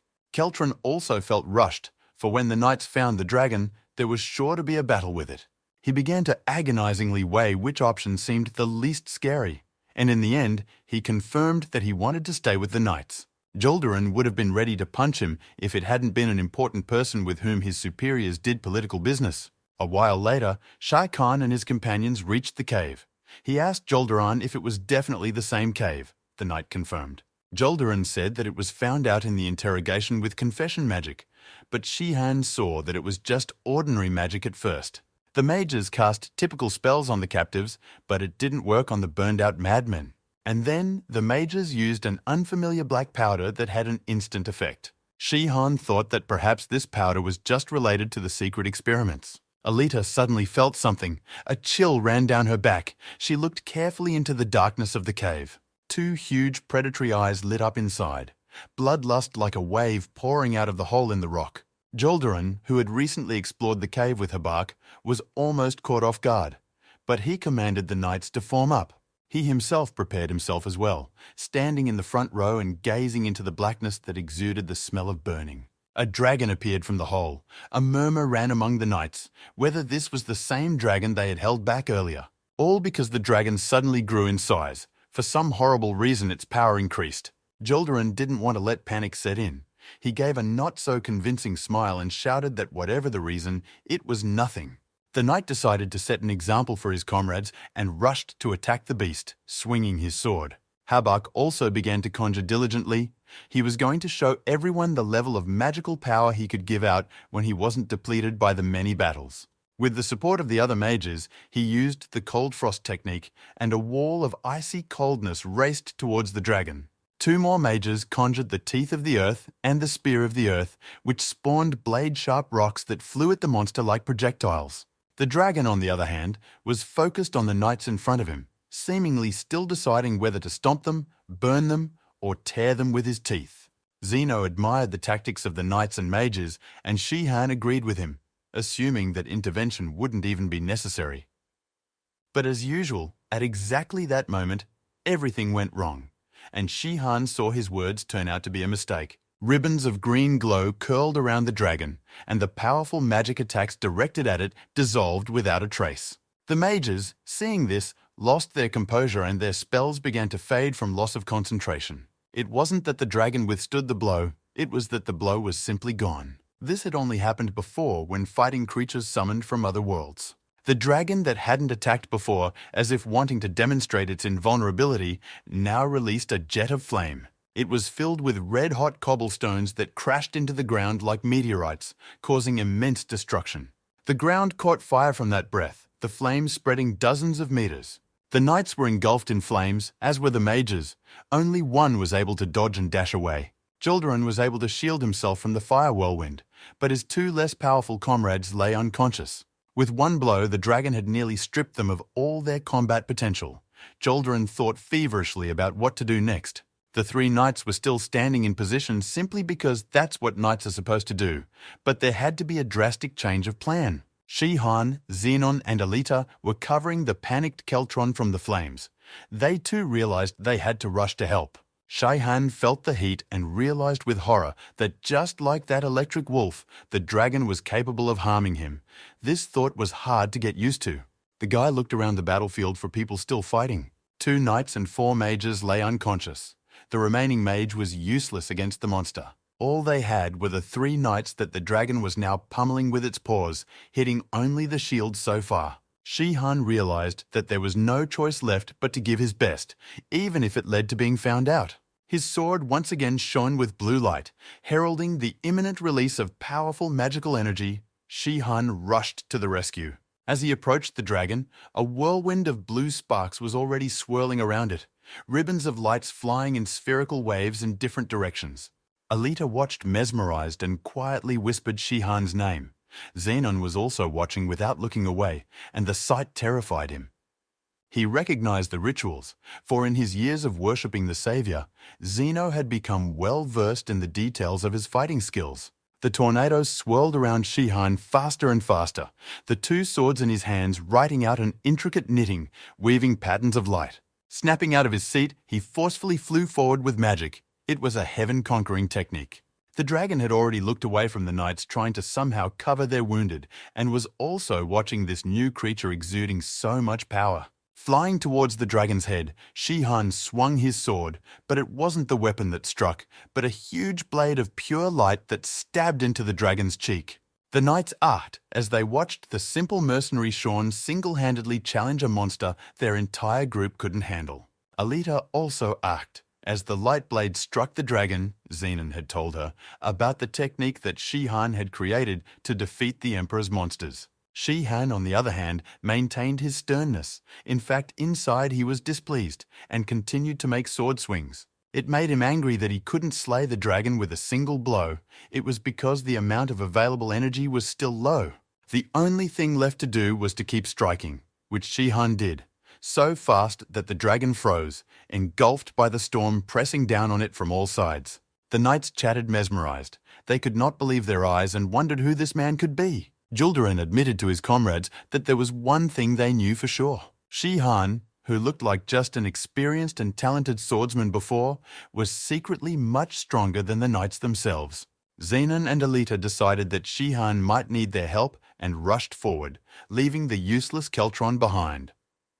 The one was brutally frightened at being left unguarded, but the sight distracted even him from his fear. He wasn't a boy for a long time, and so he knew and remembered many things. He recognized the battle techniques that were now being used against the dragon. The dragon was angry. So much damage had not been dealt to it yet. He spun on the spot and whipped his tail on the ground so that sharp splinters flew out of the rock, flying at the men. Xenon and Alita, who were already running towards the battle scene, were forced to slow down and take cover from the rockfall. Shihan shouted that the dragon was clearly not a miss. Now magic danced on his swords with blue flames. Meanwhile, the dragon wasted no time. Fire swirled in its mouth, bursting out between its teeth. The creature launched a jet of flame at Shihan, hovering nearby in the air. It was impossible to dodge at such a close range. One of the knights shouted to Shihan to save himself because the dragon was using all its power to attack. A stream of flames engulfed Shihan, pushing him higher into the sky with its pressure. For a moment, Shihan remembered how the wolf had managed to electrocute him. If his talent didn't work even now, this jet of fire would end his life. He strengthened his heaven-conquering technique again, guiding himself downwards towards the fire. And flying closer, he used the rumble of the mountains, and its onslaught split the previously dense stream of fire, scattering it in different directions. Alita and Xenon were illuminated by the sparks of bursting flames. The guy was in awe of Shihan's might, and the girl was simply marveling. And Shihan finally used another technique, dragon sword energy, and his swords entangled spirals of blue lightning. Shi-Han landed on the dragon's head and thrust those swords straight through its scales and skull deep down. And then the thousand explosions technique struck its final blow, a column of discharges growing on the dragon's forehead, scattering everything in all directions. Blood rushed from the dragon's mouth, eyes and ears, and it staggered and collapsed on its side with a soundless cry. A sense of powerlessness from facing a superior power seemed to be written on the monster's muzzle. Its body sprawled on the ground. Shi-Han lowered himself onto the back of the defeated monster. He had suffered a lot in this battle, but he had done well. There was silence among the people. The female knight apprentices silently put their hands to their mouths open in astonishment and came to their senses. The experienced mages were just as amazed. Everyone just stood there waiting for something. Shi-Han looked around the battlefield crushingly. He was certain that his cover had come to an abrupt end. Habak was the first to raise his voice. He started to speak but stammered. Finally, he told Shi-Han that he fought magnificently and that to slay a dragon alone was something incredible. Shi-Han was surprised that this was the first thing he was told after all. For a savior, killing a dragon could be considered routine. The knights came over and started praising his fighting abilities. They were admired like boys. Shi-Han began to suspect that no one understood anything. The savior was so forgotten that even such a blatant display of fighting style didn't make them recognize him. Shi-Han didn't even know whether to be happy or sad at such a blow to his ego. Either way, he was glad the men had survived. He staggered onward and Joldarin stepped in front of him. He looked stern, and it was clear that he wanted an explanation from Shi-Han. Joldarin stated that Shi-Han had withheld his true skill level and that his skills were on par or even superior to the Black Lion Knights. The commander of the Knights asked what was the reason for the stealth and the purpose of portraying an ordinary mercenary. Zenon ran up and apologized and said that Shi-Han had been training in goals for a long time, but had no combat experience, so he started from the bottom to gain it. Zeno asked, understanding that it was normal for mercenaries not to blabber about their abilities, and the knights shifted their gaze from one guy to the other. It came as a surprise to them that Zenon, who was rugged and manly with a weathered face and scars, was younger than Shi-Han with his well-groomed appearance. Joldarin said that explained why Zeno with the rank of knight was so courteous to the sword warrior, knowing of his talents. Zeno confirmed that defeating the dragon was nothing more than a combination of honed skills and a lot of luck, and Shi-Han played dumb. Nevertheless, Joldarin made a small bow, paying homage to such powerful talents. The knight was glad to have met these people. He promised that he would definitely reward Shi-Han and his friends, and then headed off to the others to help the wounded and collect the dead. Shi-Han exhaled a sigh of relief and thanked Zenon, whose cunning had once again helped him in a difficult situation. Zono replied that he couldn't let the cover that had taken so much effort die, especially since he had to limit himself in the fight with the dragon as well. Shi-Han smiled ridiculously. Alita had just approached them. She had heard the last words. She asked Shi-Han in a whisper if Zenon knew about the loss of power, to which the guy replied that after betraying her friends, she wouldn't blabber either. When the danger had passed, Shi-Han's bravado returned to him, and he said that although he had taken the risk of using his style, no one would recognize him. Alita pointed her finger to the side and asked if Shi-Han was sure that this person didn't understand anything either. There, standing apart from everyone else, was Keltron. Alita noticed that despite his vices, he was quite observant. Keltron had his usual frightened look on one side, but there was some understanding in his gaze as he looked at Shi-Han. Shi-Han thought it was becoming Alita's bad tradition to debunk his words, but it was much worse if Keltron really did understand everything. After a short time, their squad constructed a stretcher for their fallen comrades and were able to head back to the village. Only the dragon remained lying on the battlefield. When the squad returned, grief awaited Dina as her mentor was among the casualties of the battle. She cried and begged him in vain to wake up. Another knight was also severely wounded, and 4 mages were killed by that fateful volley of fire. Later, Lacran's body was found in the cave, and he and the dragon were burned with magical fire to finally erase the traces. Shi-Han continued to investigate the phenomena he didn't understand. He pondered that some monsters disappeared after death, and some didn't. One of the wolves disappeared, and the other remained, and it was unclear what the difference was, or the reason for the disappearance. All surviving members of the trek spent the night in an empty cultist village to make the return journey in the morning. As darkness fell, there was a knock at the door of the room where Keltron slept. The aristocrat was naturally startled. Shi-Han was outside the door, and he said with a sinister smile that they needed to talk.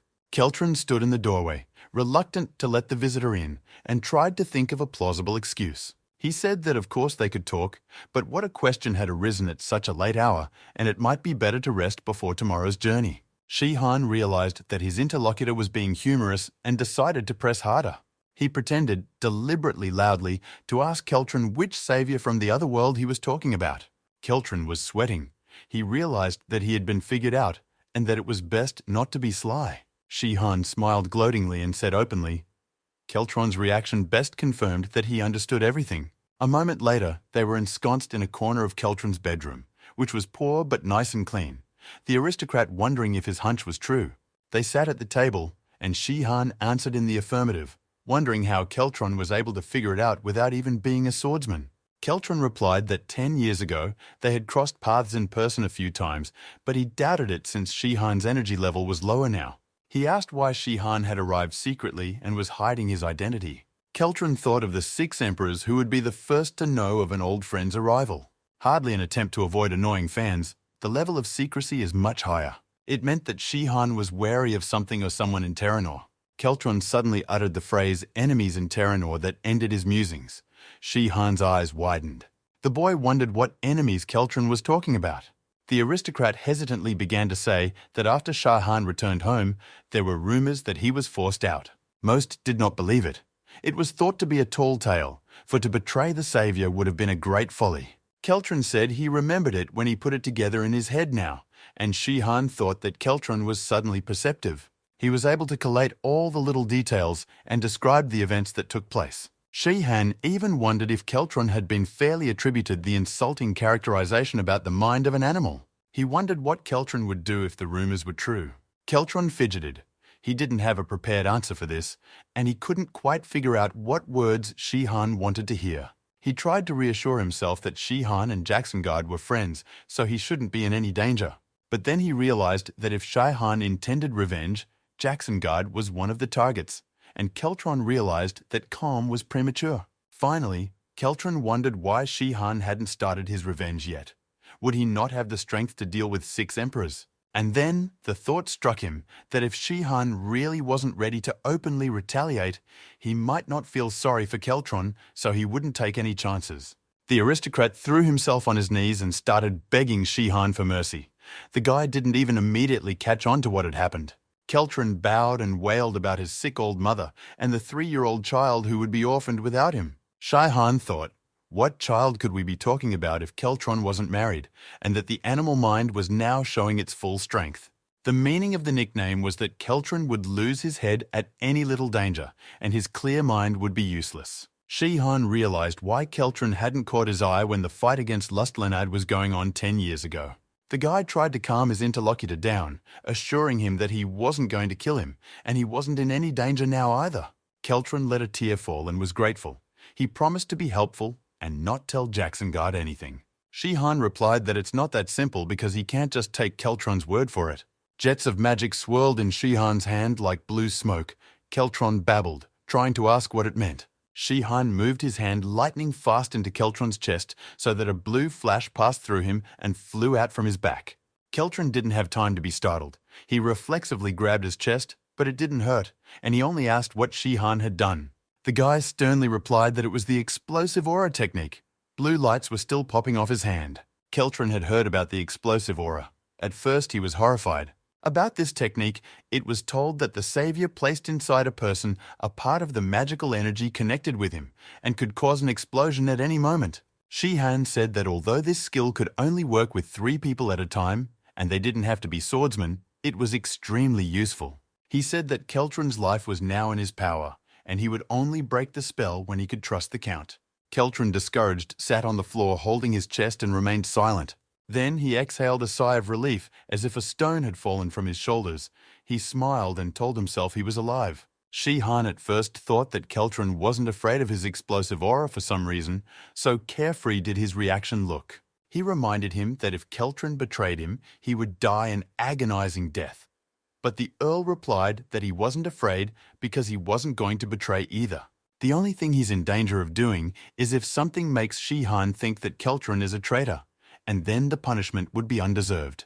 The Count declared that he was henceforth Shi Han's obedient servant and was willing to do any of his bidding. The guy was shocked at such a quick decision. He asked if Keltron had no qualms of conscience about abdicating the emperor in his favor. To this, Keltron only replied that one cannot hesitate in choosing between the savior and the destroyer of the earth. Keltron looked calm, and his words sounded sincere. It seemed the savior's authority was indeed high for him. When Shi Han left the house, it was already a dark night. The moon was not shining, and in the light of the stars, he walked through the garden. Walking out of the courtyard, he passed through the wooden wicket. Shi Han searched for someone with his eyes. Here behind the trees, Alita was waiting for him, noting that she could see that the conversation had gone well. Shi Han thanked her for her help. Alita had been standing guard the whole time and should have alerted if there were any intruders nearby. Alita seemed to be peeking. She said with admiration that despite the low amount of energy, Shi Han was able to use the explosive aura. Shi Han waved it away and said that this skill simply did not exist in reality. The guy replied that it would be too cool even for him to be able to blow people up remotely, so it was just intimidation. Alita indignantly said that even the books had written about this skill, to which Shi Han replied that this was the calculation. Alita stood pouting as if she had been laughed at, stretching the prank out for a decade, and Shi Han said they now had a big trump card.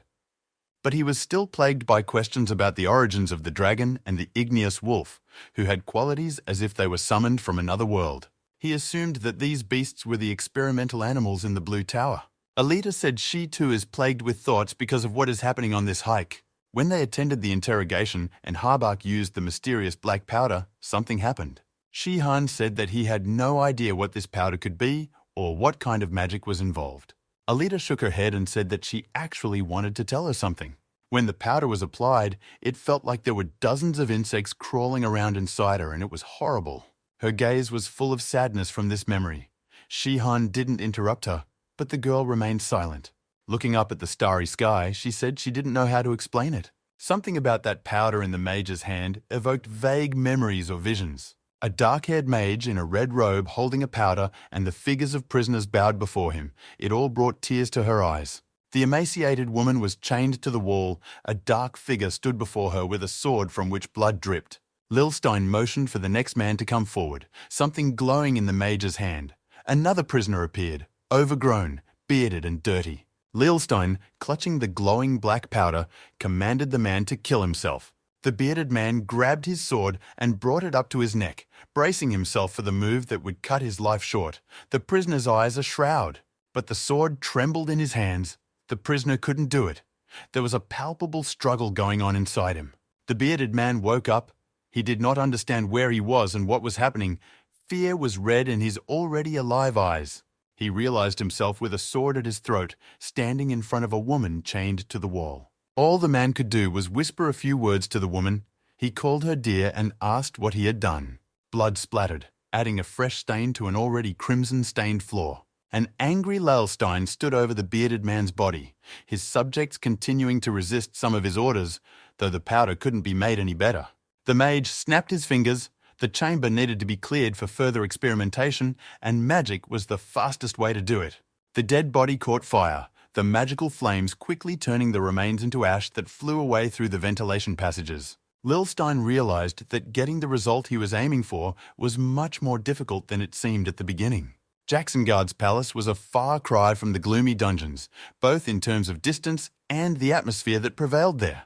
The Emperor listened to the account of the results of the campaign and reacted very vividly when Jacksonguard was told about the dragon. He perked up. Keltron told him that 2 knights had died from wounds received in the battle, but overall, the campaign had fully accomplished its objectives. Keltron didn't mention a word about the fact that the dragon wasn't simple and had something to do with the Blue Tower. The monster looked quite organic among the cultists, but Jacksonguard was still thinking dragon. He was hurt that he couldn't defeat the monster personally, and he loudly regretted listening to Keltron. The Count apologized, but realizing that what he had done could not be changed, Jacksonguard forgave his beloved subordinate. The captain of the knights asked Julduran what the rumors were about the fighters who had played a special role in the battle. Julduran replied that there were indeed such, and their skill was so high that he wished to invite them into the order. However, these fighters were hired by Count Keltron as his personal guards.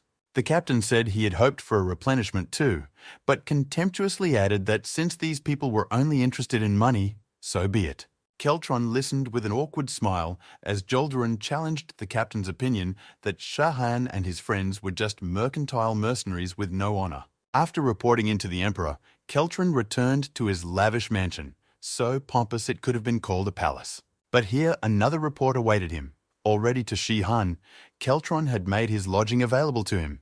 He was willing to do anything to keep himself alive. Separate quarters outside the palace were also provided for the trio, and they were officially enlisted with a salary.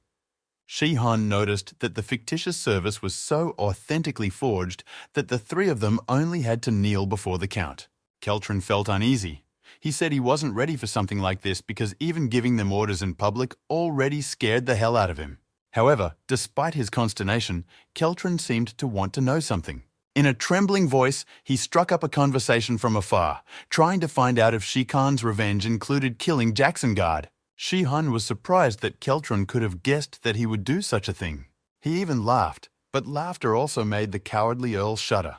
Keltron wanted clarity on what the future held for him. Shihan good-naturedly said that Jacksonguard didn't deserve to die, even though he had trampled the trust earned in dozens of side-by-side battles. But after all, he had only sent Shihan home, though he could have done it piecemeal. Shihan confidently said that he had no plans to kill Jacksonguard, although his look at this moment was ominous. The ruins of the castle showed the swaying banners of the Laxlan family, the smoke of the past battle rising into the sky.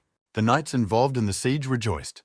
The castle of one of Lustlanad's closest relatives had fallen. A blonde-haired boy was sitting by a field fire, thinking about something with a regretful look. His face was exquisite. He looked more like a poet than a warrior. Then someone called out a guy named Saffron. Jacksonguard called out to his comrade to celebrate the victory with everyone else. Their army had taken another big step towards overthrowing tyranny. Saffron replied that their victory was undeserved and asked who was the owner of the castle. Jacksonguard replied that the castle belonged to Lustlanad's half-brother, Prince Grass, if he wasn't confused, and joked that he was not happy when he died. Saffron said that Grass resented the betrayal. The emperor hadn't sent backup to his kinsman, and if it hadn't been for that, things would be different now.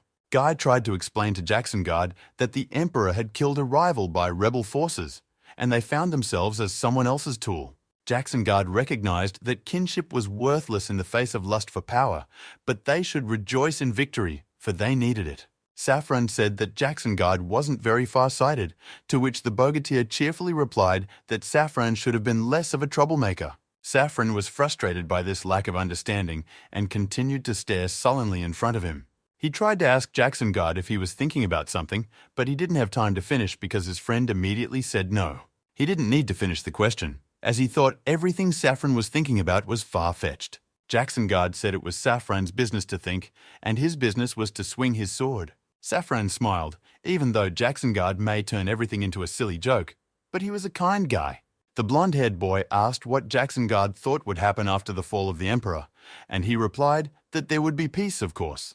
But Saffron said someone will have to be the new king, and I wonder who it will be. Jacksonguard confidently replied that it would definitely be Song Shihan because he is powerful and he's not going home. Saffron said it's a logical assumption, but there are complications with it. Because if so, would Shihan's allies agree to become his subordinates? Would they be able to keep his friendship? Jacksonguard was uncomfortable with the question. Their friendship seemed to him something unshakable, not dependent on anything. And Saffron added that Gra, who had been Lustlanad's staunchest ally, had been betrayed and left headless. So, Saffron wondered what would happen when they should already be sharing power. It seemed that this question, along with the smoke, began to hover over the ruins. Jacksonguard opened his eyes. He was lying on the ground covered in an unthick layer of hay. The emperor could sleep on more than just feather beds. It was the training yard where Jacksonguard practiced his skills. He realized that Saffron and those long-ago events had appeared to him in a dream. 10 years had passed, but some moments resurfaced in his mind, whether he wanted them to or not. Jacksonguard sat down with his legs tucked under him. He realized he had not become a sage after years, but here he wanted to know the answer if he was on the right side. Just then, shouts reached the emperor. Someone was bursting through to him, pushing the servants away imperiously. There were no guards here as the emperor was able to fend for himself, but this man posed a different threat. A young man with long hair in a rich suit ordered the servants away and said he would deal with Jacksonguard himself. Then he stormed into the courtyard, swinging open the double-leaf gate, his look expressing indignation. Jacksonguard wearily greeted the young man named Ainz and asked him what was the matter. Ainz brazenly asked why the construction of a new palace had begun at insane expense when there was plenty of room for concubines in the existing ones. Jacksonguard replied with a smile that the heating had broken in the Southern Flower Palace and that his kiddies must live in luxury. Ainz said that Jacksonguard was as arrogant as the former emperor. Even in hard times, he threw people on a useless construction site. The young man fell silent, and a hard expression froze on his face as he stared into Jacksonguard's face. The emperor stopped smiling. In a tone that allowed no objection, he said that Ainz had gone too far. Despite his outward firmness, Ainz was afraid, but the emperor said he would let him go this time. Jacksonguard turned to the young man and said that some things cannot be forgiven, even to a son. The emperor demanded that his son repeat what he had just said, and the young man stammered.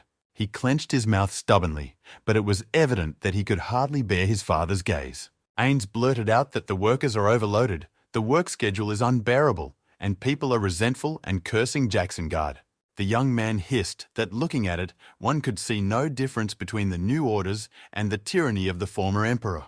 Jacksonguard hated being compared to Lustlanad, and it was as if those around him conspired to do it despite him. He shouted angrily at his son that the sweat should be silenced at once, and that he had forgotten his place in speaking here, though he himself had not seen human grief in those days.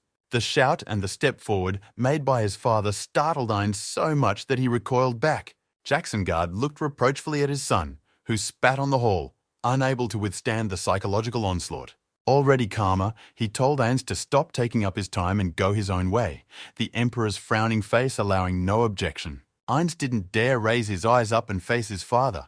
He muttered that he was obliged to speak up and then apologized. Accompanied by the commanding gaze, the prince silently rose awkwardly to his feet, turned around, and walked away past the servants who were still bustling around. Jacksonguard huffed unhappily. He thought he had raised an underwilled son who couldn't even defend his opinion. What did he know? This youngster, when he wasn't even 10 years old, the previous emperor had executed his parents, brothers, sisters, and even his beloved Jacksonguard, the only family member of the current emperor, and such a disappointment since he didn't even have the talent of a swordsman. Jacksonguard thought the prince was thin and frail of character, while he was an expert fighter at that age. He thought he had made a mistake somewhere in his upbringing, perhaps pampering his only son too much. Keltron had always been proud of his mansion and wanted its gleaming splendor to show everyone the true level of the Earl's influence and wealth. Compared to this mansion, the 4-story house looked like a pitiful annex, but it was in this unremarkable building that Shihan and his friends had their quarters. Nevertheless, Keltron had not skimped on the interior decoration, moldings and paintings, chandeliers and candelabras, expensive furniture. Everything was filled with glamour. The trio looked around the house with great interest. They had never had to live like this before, and Shihan saw that the house had even built the secret passage he had asked for. Keltron was present nearby and respectfully showed what was where. He explained that the house was built for the future.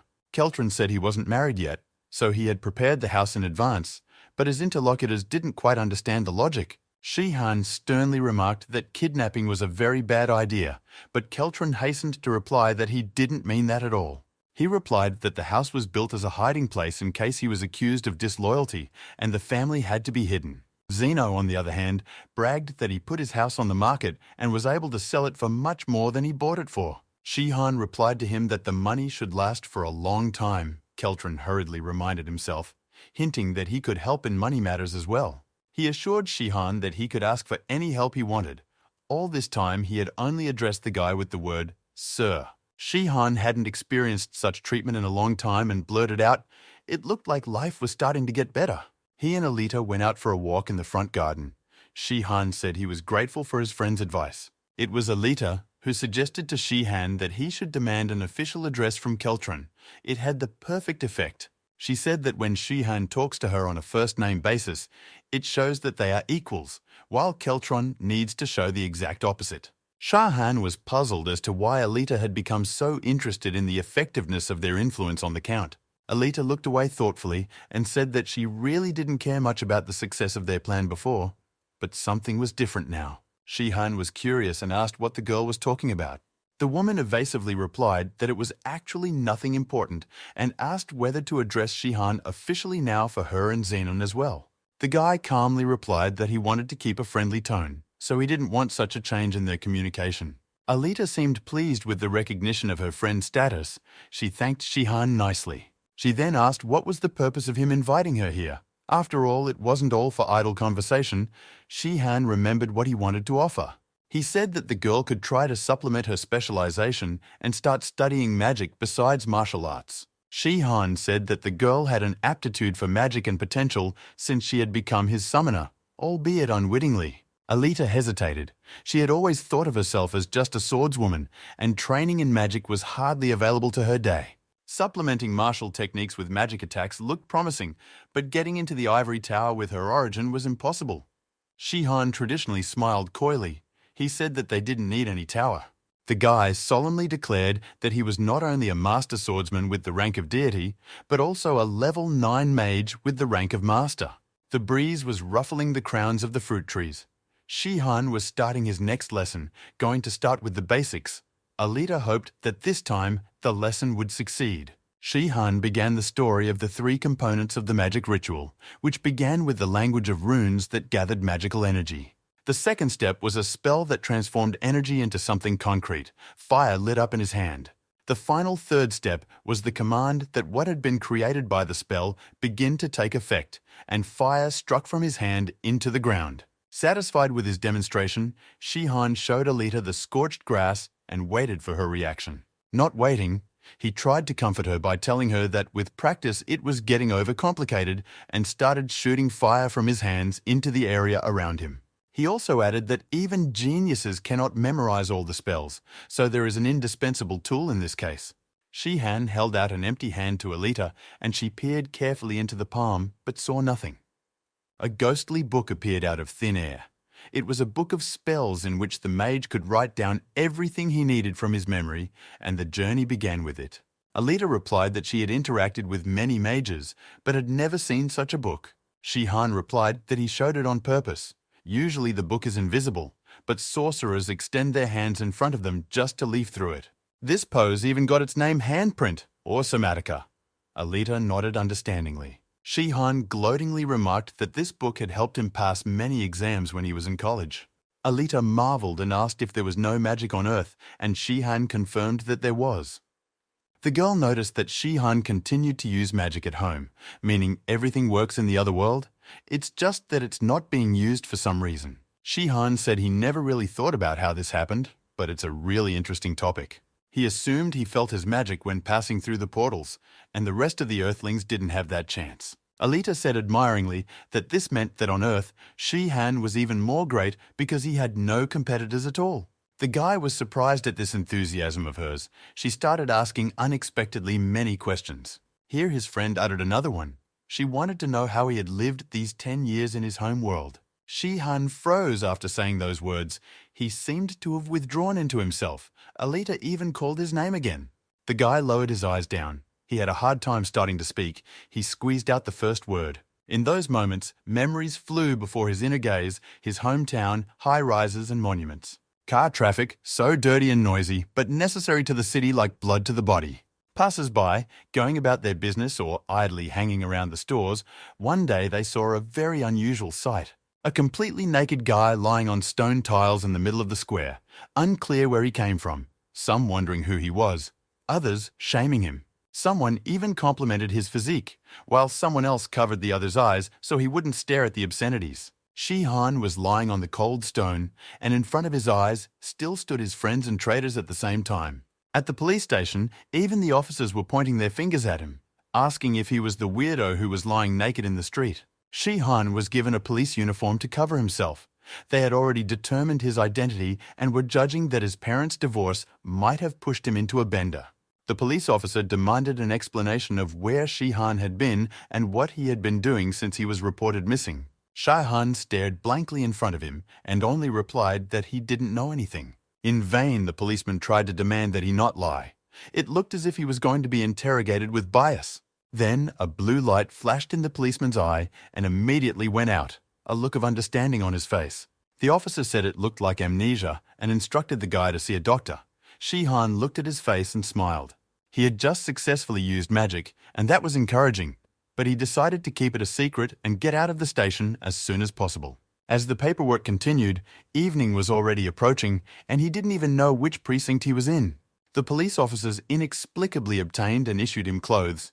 Shihan walked out of the station through the front doors. Here he looked up and realized where the clothes he was now wearing had come from. A car was parked in front of the entrance, with Shihan's father standing beside it. It looked like returning home was going to be as painful as possible. Shihan turned hopefully to his father, who stood there examining his found son with a disparaging gaze.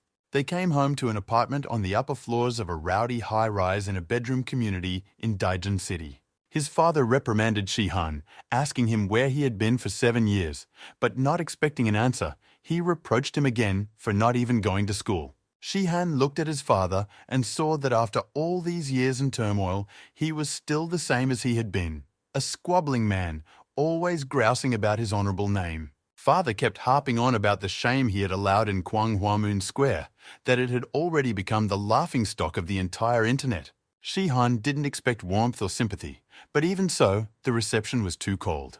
The boy looked around with pleasure. He had managed to miss his homeworld, which seemed faded after Terranor. He realized he missed the internet, the TV and air conditioning and appliances, but not his home. His father was his eternal overseer, mercilessly looking down from above through his glasses like a mask hiding everything human. His father said he would send his son to a special school in the capital so that Shihan would catch up with the curriculum and have a chance to go to college. This was supposedly necessary for Shihan to turn into a decent person. The guy obediently agreed and got up to leave. His father shouted at his back that if he failed to enroll, Shihan had better disappear again for many years. The guy tried to drown out those words in his head.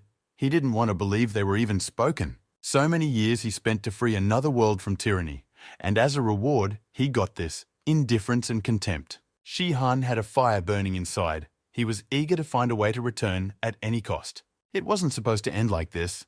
His hatred for the traitors would become his fuel that would drive him to his goal. He would hold them accountable. Day after day dragged on. Warm days changed to cold days, clear days to cloudy days. For a year, Shihan tried to live the life of a schoolboy and yet find his way back.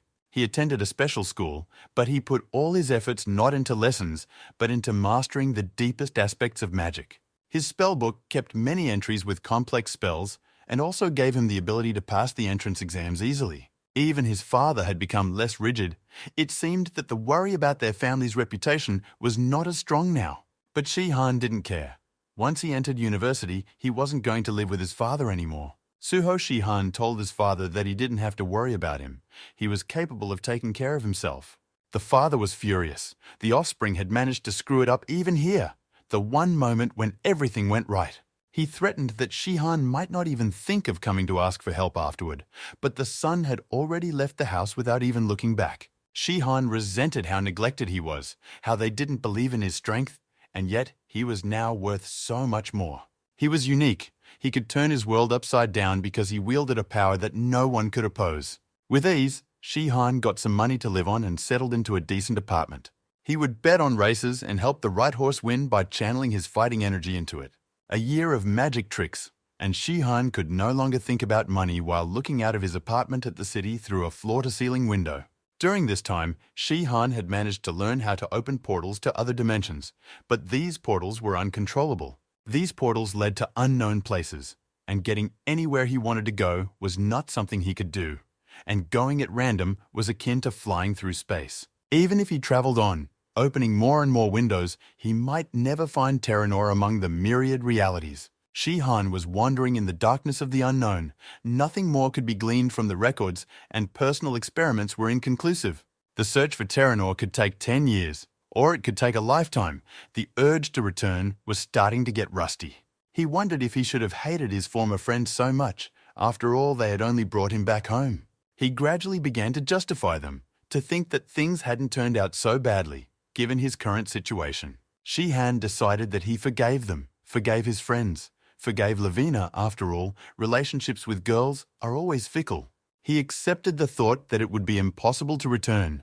That thought, like a drop that made all the liquid pour out after it, robbed him of the strength to resist. For 7 years after that, he tried to live an ordinary life and find his place in his native world. After all, he went to university. He had made friends among his classmates, but now he shunned close relationships, so he led a loner's lifestyle. Following university, Shi-Han served in the army, which made him even forget the terrible pages of life in Terranor, replacing them with new ones. From time to time, Shi-Han would think that if he had magic, he could make his world a better place.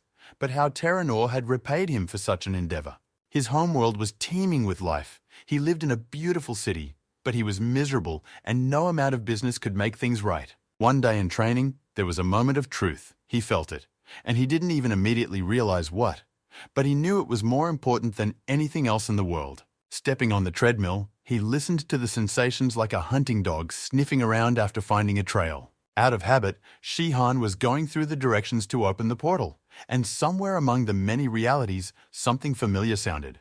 Had he tapped into Terranor's magical energy, he couldn't believe it, but he tried to replay that direction over and over again so he wouldn't forget. Shi-Han jumped to the floor and rushed away from the unnecessary witnesses, breaking his head. Everything else didn't matter. He ran out of the hall, wondering how he'd managed it. Why now? Shi-Han ran down the street as hard as he could. It was an agonizingly long way home. He was so eager to experience what he had just fumbled. He ran and smiled. For the first time in years, he was overwhelmed with joy, as if the colors had returned to the world. He had a chance to make things right, a chance to return to Terranor again. Until now, Shi-Han wasn't able to do so because he didn't know in which direction the portal needed to be opened to get to Terranor specifically. But now, the key had been found. In the darkness of the infinite universe, where the swarm of dimensions is incomprehensible to man, a guiding ray of light was lit. It was the light of Terranor that Shi-Han could no longer lose, which was as if it was asking for a door to be opened into it. Shi-Han kept running. Passers-by looked back at him, but he didn't care about them.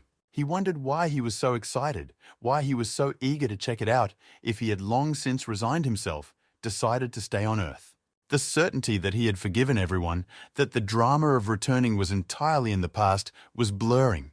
It was never true. All this time he had lied to himself because he was crushed by the impossibility of returning. All these years the bitterness of disappointment had made him miserable. The anger now awoke in Shi-Han and was directed at himself. He cursed himself for folding his arms. All previous beliefs crumbled.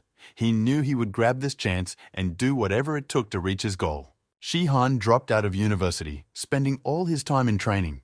He mastered the art of opening portals and practiced martial abilities. The thought that everything was within his power energized Shi-Han, and there was no trace of his former apathy. Finally, 10 years after returning to Earth, the portal to Terranor was opened again. Shi-Han stood in front of it and couldn't believe it. It succeeded him, something forbidden. But what awaited him on the other side, no one knew. Shi-Han started laughing. It didn't matter if he succeeded. What did it matter what happened next if he had fulfilled a deepest wish? He laughed and welcomed the door to another world. It was a hero's triumph. Now Shi-Han is left to set things straight and return what is owed to the savior from the other world. The guy woke up and finished the sentence he started to say to Alita, replying that it was pretty good. He added that he could use magic and combat energy, was able to settle into society, his problems he chose not to make light of. Alita seemed pleased with this answer and quite interested. She had a dreamy look in her eyes. Shi-Han puzzledly tried to guess what his friend was thinking. They started the class. It seemed that teaching magic to Shi-Han was a bit better. The day for the class was also chosen perfectly. Alita sat on her knees, focused on something inside herself, her hands clenched into fists. Shi-Han asked her how she felt, to which she replied that there was some indefinable feeling. The guy admonished that knowing the theory you can't start until you get a feel for what you're going to run. He decided to cheer her up and told her that she would be able to open portals after already reaching the 3rd level of mastery. Alita even opened her eyes in amazement. She queried if such serious magic was only available at the 3rd level, and Shi-Han simply confirmed, for she had already summoned it. After summoning, she would learn how to hide the magical traces the summoner left behind. That wasn't hard either. Shai Khan said that when she learned to do this, she would no longer need him to disappear from the sight of her pursuers. Alita realized that she would gain complete freedom with not much effort. Shihan jokingly added that he would certainly ask her not to risk herself until he finished his business. Alita was excited. She got up from the ground and timidly began to speak. She asked if Shihan wanted her to stay with him on the team and help him achieve his goals. The guy replied that he would certainly be happy about it, as he trusted his friend and she had helped him out more than once. Alita hesitated before her next question. So far, Shihan's answers had satisfied her. She asked what his plans were after the revenge was complete, where he was going to go, and what he was going to do.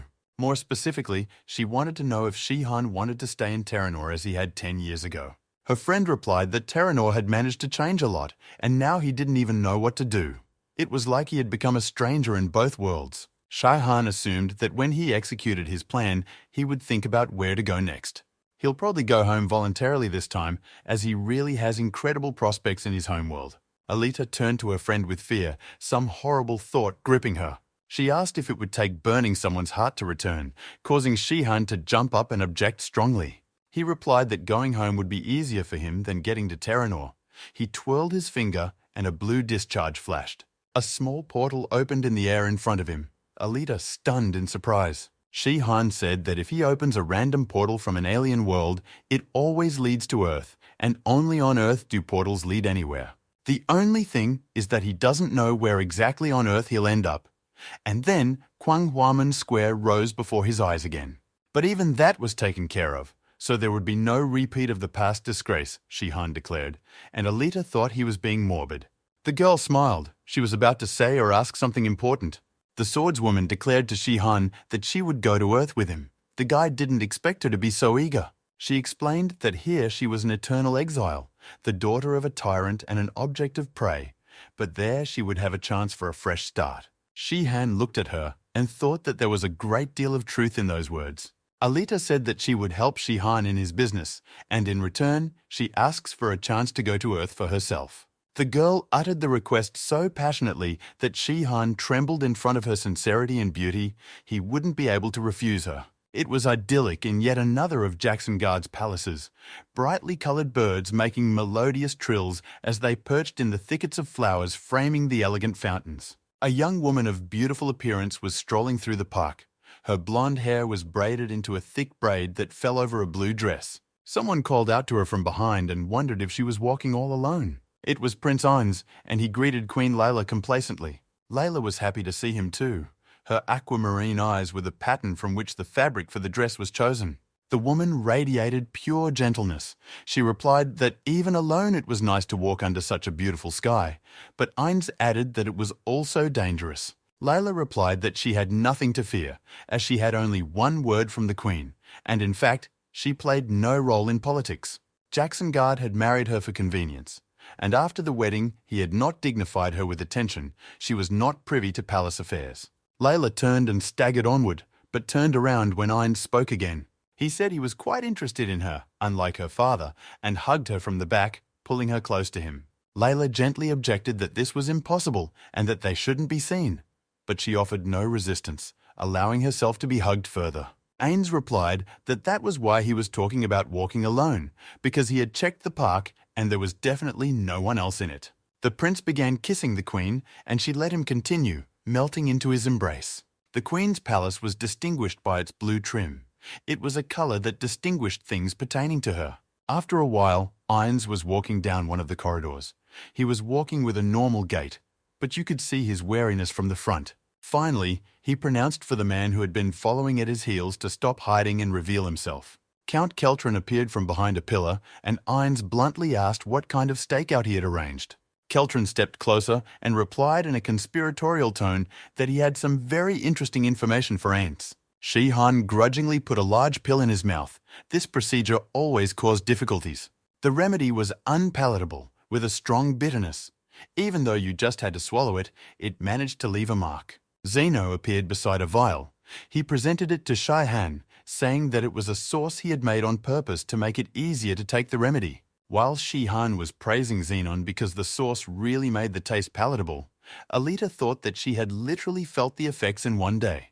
They were special pills that increased combat energy and were used specifically for training. They now had a large supply of the remedy thanks to Earl Keltron with his money and connections. Shihan was very satisfied. Under the new circumstances, his strength was growing by leaps and bounds. He had already reached the master level. This speed of recovery made the fight with Jacksonguard increasingly close. He could already see his opponent in front of him and anticipated the sweet payback. But Keltron and Shihan's interactions were turning upside down once they met at the Count's mansion. The maid reported the arrival of the mercenary Sean. Shi-Khan stood in the doorway and peered through the ajar door. Keltron erupted in indignation and began to reprimand Shihan for being late, which was unacceptable. He demanded of him to stop delaying and come in, and ordered the maids to get out. They, frightened at their master's anger, immediately fled. Shihan looked at the closing door in surprise, and Keltron exhaled tensely. The Earl immediately rushed to beat bars to his secret lord. He seemed to be uncomfortable playing out such scenes. Shihan watched this performance and thought what a striking change had occurred in the blink of an eye. He said Earl plays it perfectly and it's impossible to know from the outside when he's not faking it. Keltron said he's only maintaining a cover. Shihan actually wanted to see the Count himself. He asked how the status of his request was. Keltron pulled out a list from a hiding place and showed the list with a number of names that Shihan had asked for. These are people who, according to Keltron's information, are not particularly loyal to the current government and would be willing to support a coup. He suggested that if he openly fought Jacksonguard, Shihan would most likely succeed, but the other 5 emperors would immediately unite. If the operation is done covertly, as if the citizens themselves overthrew their ruler, it will not arouse anyone's suspicion. Shihan marveled at how quickly Keltron had disowned the one he served. But he cared that the list wasn't very long. There weren't many disgruntled people. In doing so, Jacksonguard relied on an army. The Order of the Black Lion and a militia of 30,000 infantry made up a large force. Of course, Shihan already knew that some of the knights had their own interests since they conducted their operations on the Order of the Blue Tower without anyone's knowledge. Shihan said they needed to deal with the part of the elite that made up the loyal backbone of Jacksonguard's power and asked who was leading them. Keltron raised his hand with a satisfied look and said that figure was him. Shihan saw the plan as risky. He liked it, but something was missing. It was only necessary to decide how to get rid of some of the difficulties and dangers. Keltron said he was concerned about one thing. Shihan listened as the Count was more versed in intrigue. Keltron said that Prince Ainz, who they decided to bet on, doesn't bet him on anything, and without authority it would be hard to convince him. They had a dialogue a few moments earlier. From the corridor they moved to a closed room. When Ainz listened to the Count, he didn't believe he was a traitor. Keltron sat in his chair and expressed humility and sincerity with his whole appearance, but Ainz thought it was fake and assumed it was another trick. He said that Keltron is too close to the Emperor and has too much of him to overthrow him. Keltron couldn't say he had gotten a patron even more powerful, had to convince the prince by other means. But Ainz didn't think Keltron's arguments about the country being in decline were worth anything to him, so he wanted to know the motive. Keltron decided to act differently, his expression turning sly to match what he would say. The Count agreed that he was just a parasite who used power for personal enrichment. And that is why he must see to it that this state is preserved, for it is in danger of ending if Jacksonguard is not removed.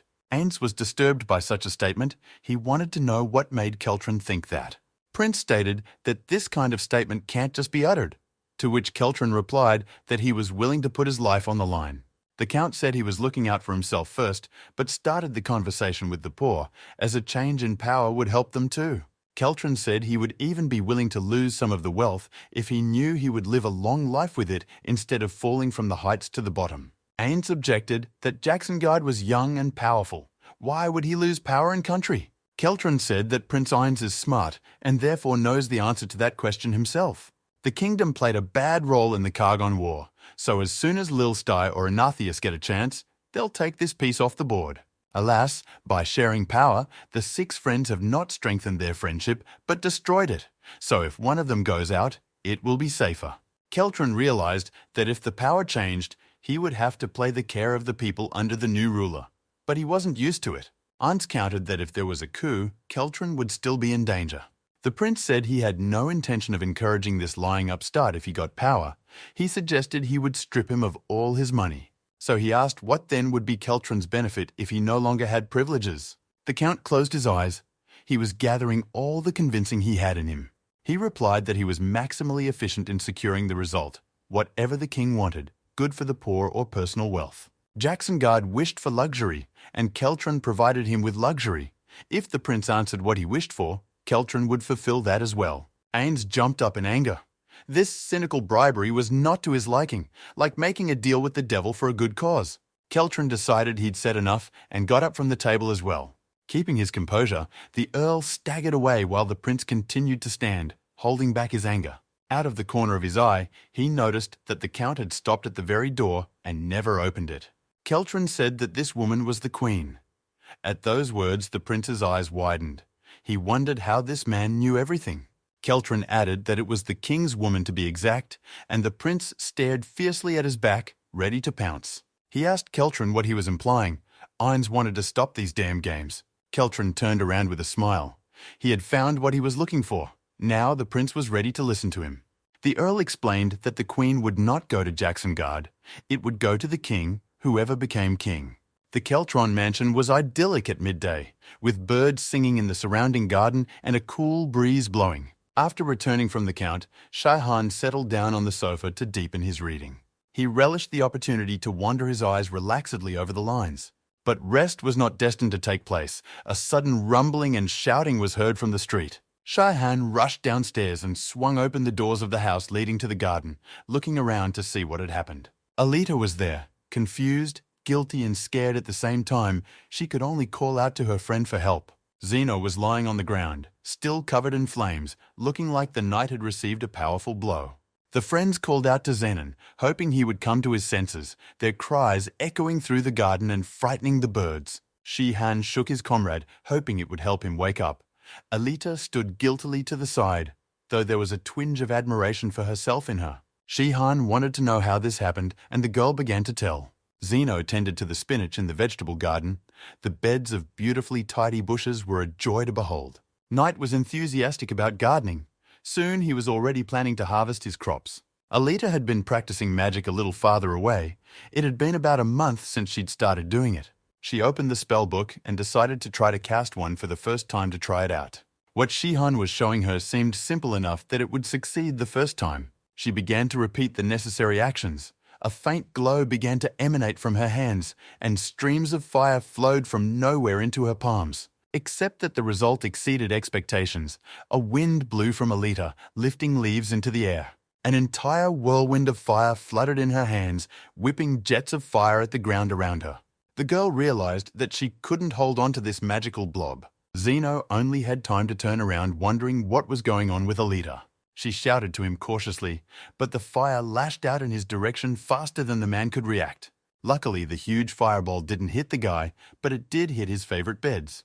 The explosion was so strong that Zeno was thrown back and fell to the ground unconscious. Alita said she tried to steer the fire away, but all she managed to do was offset the balloon's flight by a couple of meters. Zenon, who was already awake, was examining the dead beds and lamenting that it should have been him in their place.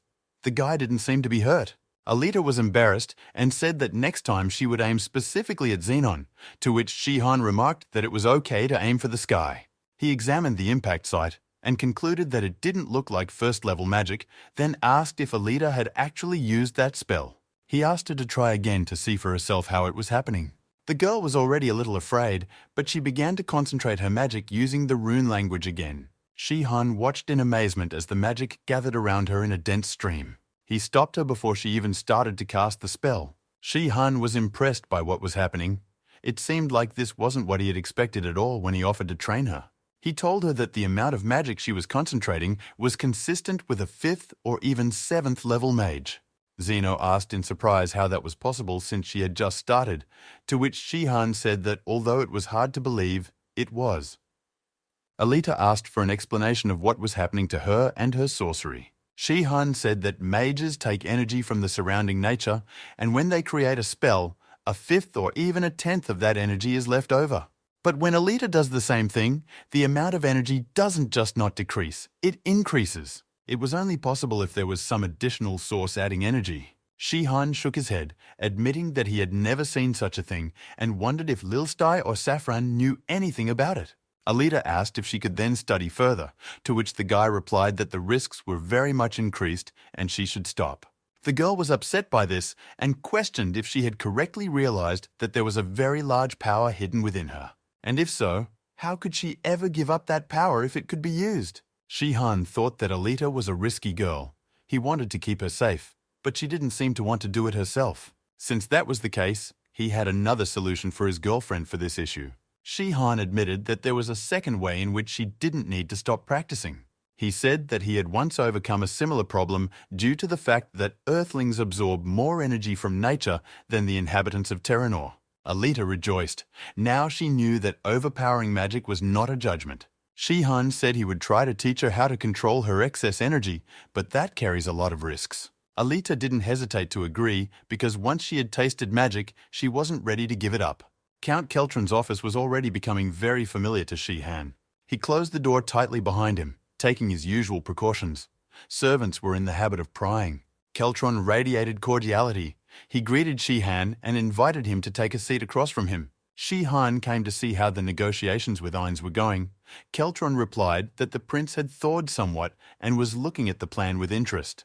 But he's made counter-conditions. He wants assurances of reliability so it doesn't turn out that Keltron isn't serious. Shihan said that it was predictable, so he only wondered what kind of proof the prince wanted.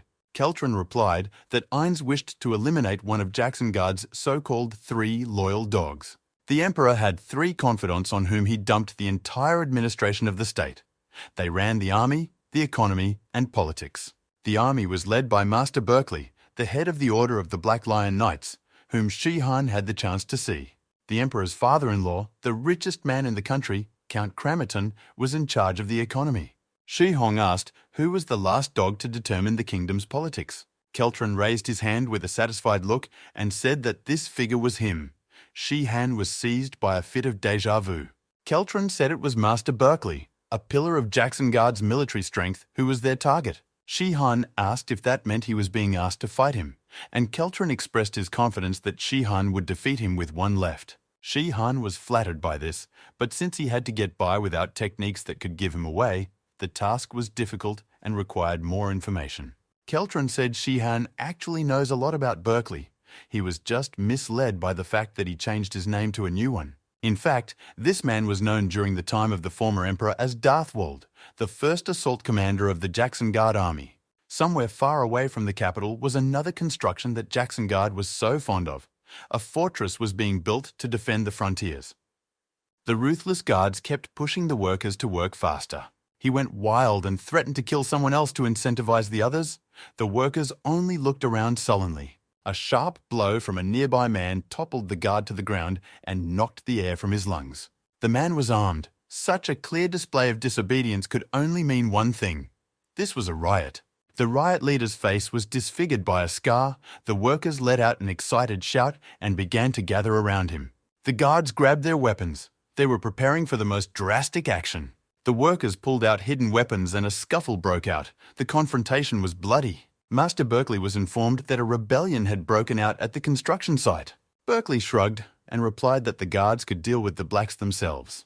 The messenger objected that there seemed to be a former knight among them, and that was why the guards were failing.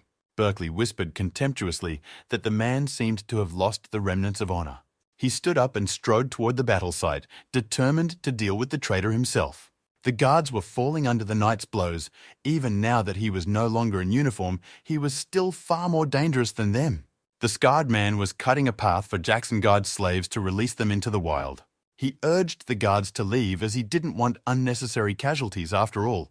Among them could be those he had once fought side by side with. Some of the guards did recognize him. Captain Delart's name came up. He was a master swordsman, and the guards were no match for him. Then, Delart saw that there was someone among them who was not in a hurry to retreat to safety, but was moving toward him. The guards saw Master Berkeley striding among them, heading towards the leader of the rebellion. The Magister shouted to the guards, who had retreated in indecision in front of their former comrade-in-arms, to get back in formation and obey the Emperor's orders. Coming within a few paces, Berkeley smiled and greeted Delart, drawing his sword from its sheath. Delart turned to the Magister. He called him Darthwold, and a look of sadness spread across his face. The master said the name no longer applied to him and asked why Delart was here if he had become a farmer and retired. Delart replied that he was mistaken when he thought the battles were over, but that the new order had forced him to stand up again in defense of the oppressed as before. Berkeley mockingly shouted that Delatte had ceased to be a knight. He was a farmer, and farmers have no honor, but now he wanted to fall lower and become a traitor. Delatte clenched his teeth in anger. This man dared to still say something about betrayal. He shouted, "What knightly honor is the Magister ranting about here, when people are dying from hard work for the sake of enriching the nobles?"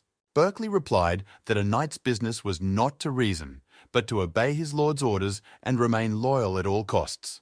Delatte asked Darthwald if this was what it took to overthrow the old emperor. The Magisters flared up and drew his sword aside. He demanded that his old name no longer be spoken. Berkeley said that his having it was the one the emperor had given him, and snapping out of his seat, the Magister pounced on his opponent. Delatte had not expected such a fierce attack. From the last, he believed that the old twin would not dare to do such a thing. Berkeley approached menacingly, his sword pointed toward Delatte, ready to collapse when the distance became sufficient. Their swords crossed, yellow discharges of martial energy dancing around them. Delatte immediately felt the might of his opponent. It was akin to having a rock pressing down on you. Despite the fact that they were of the same rank, Delatte already realized that he wouldn't be able to defeat the Master Knights. He stood in dumb defense while Berkeley showered him with a hail of punches, each one taking away his strength.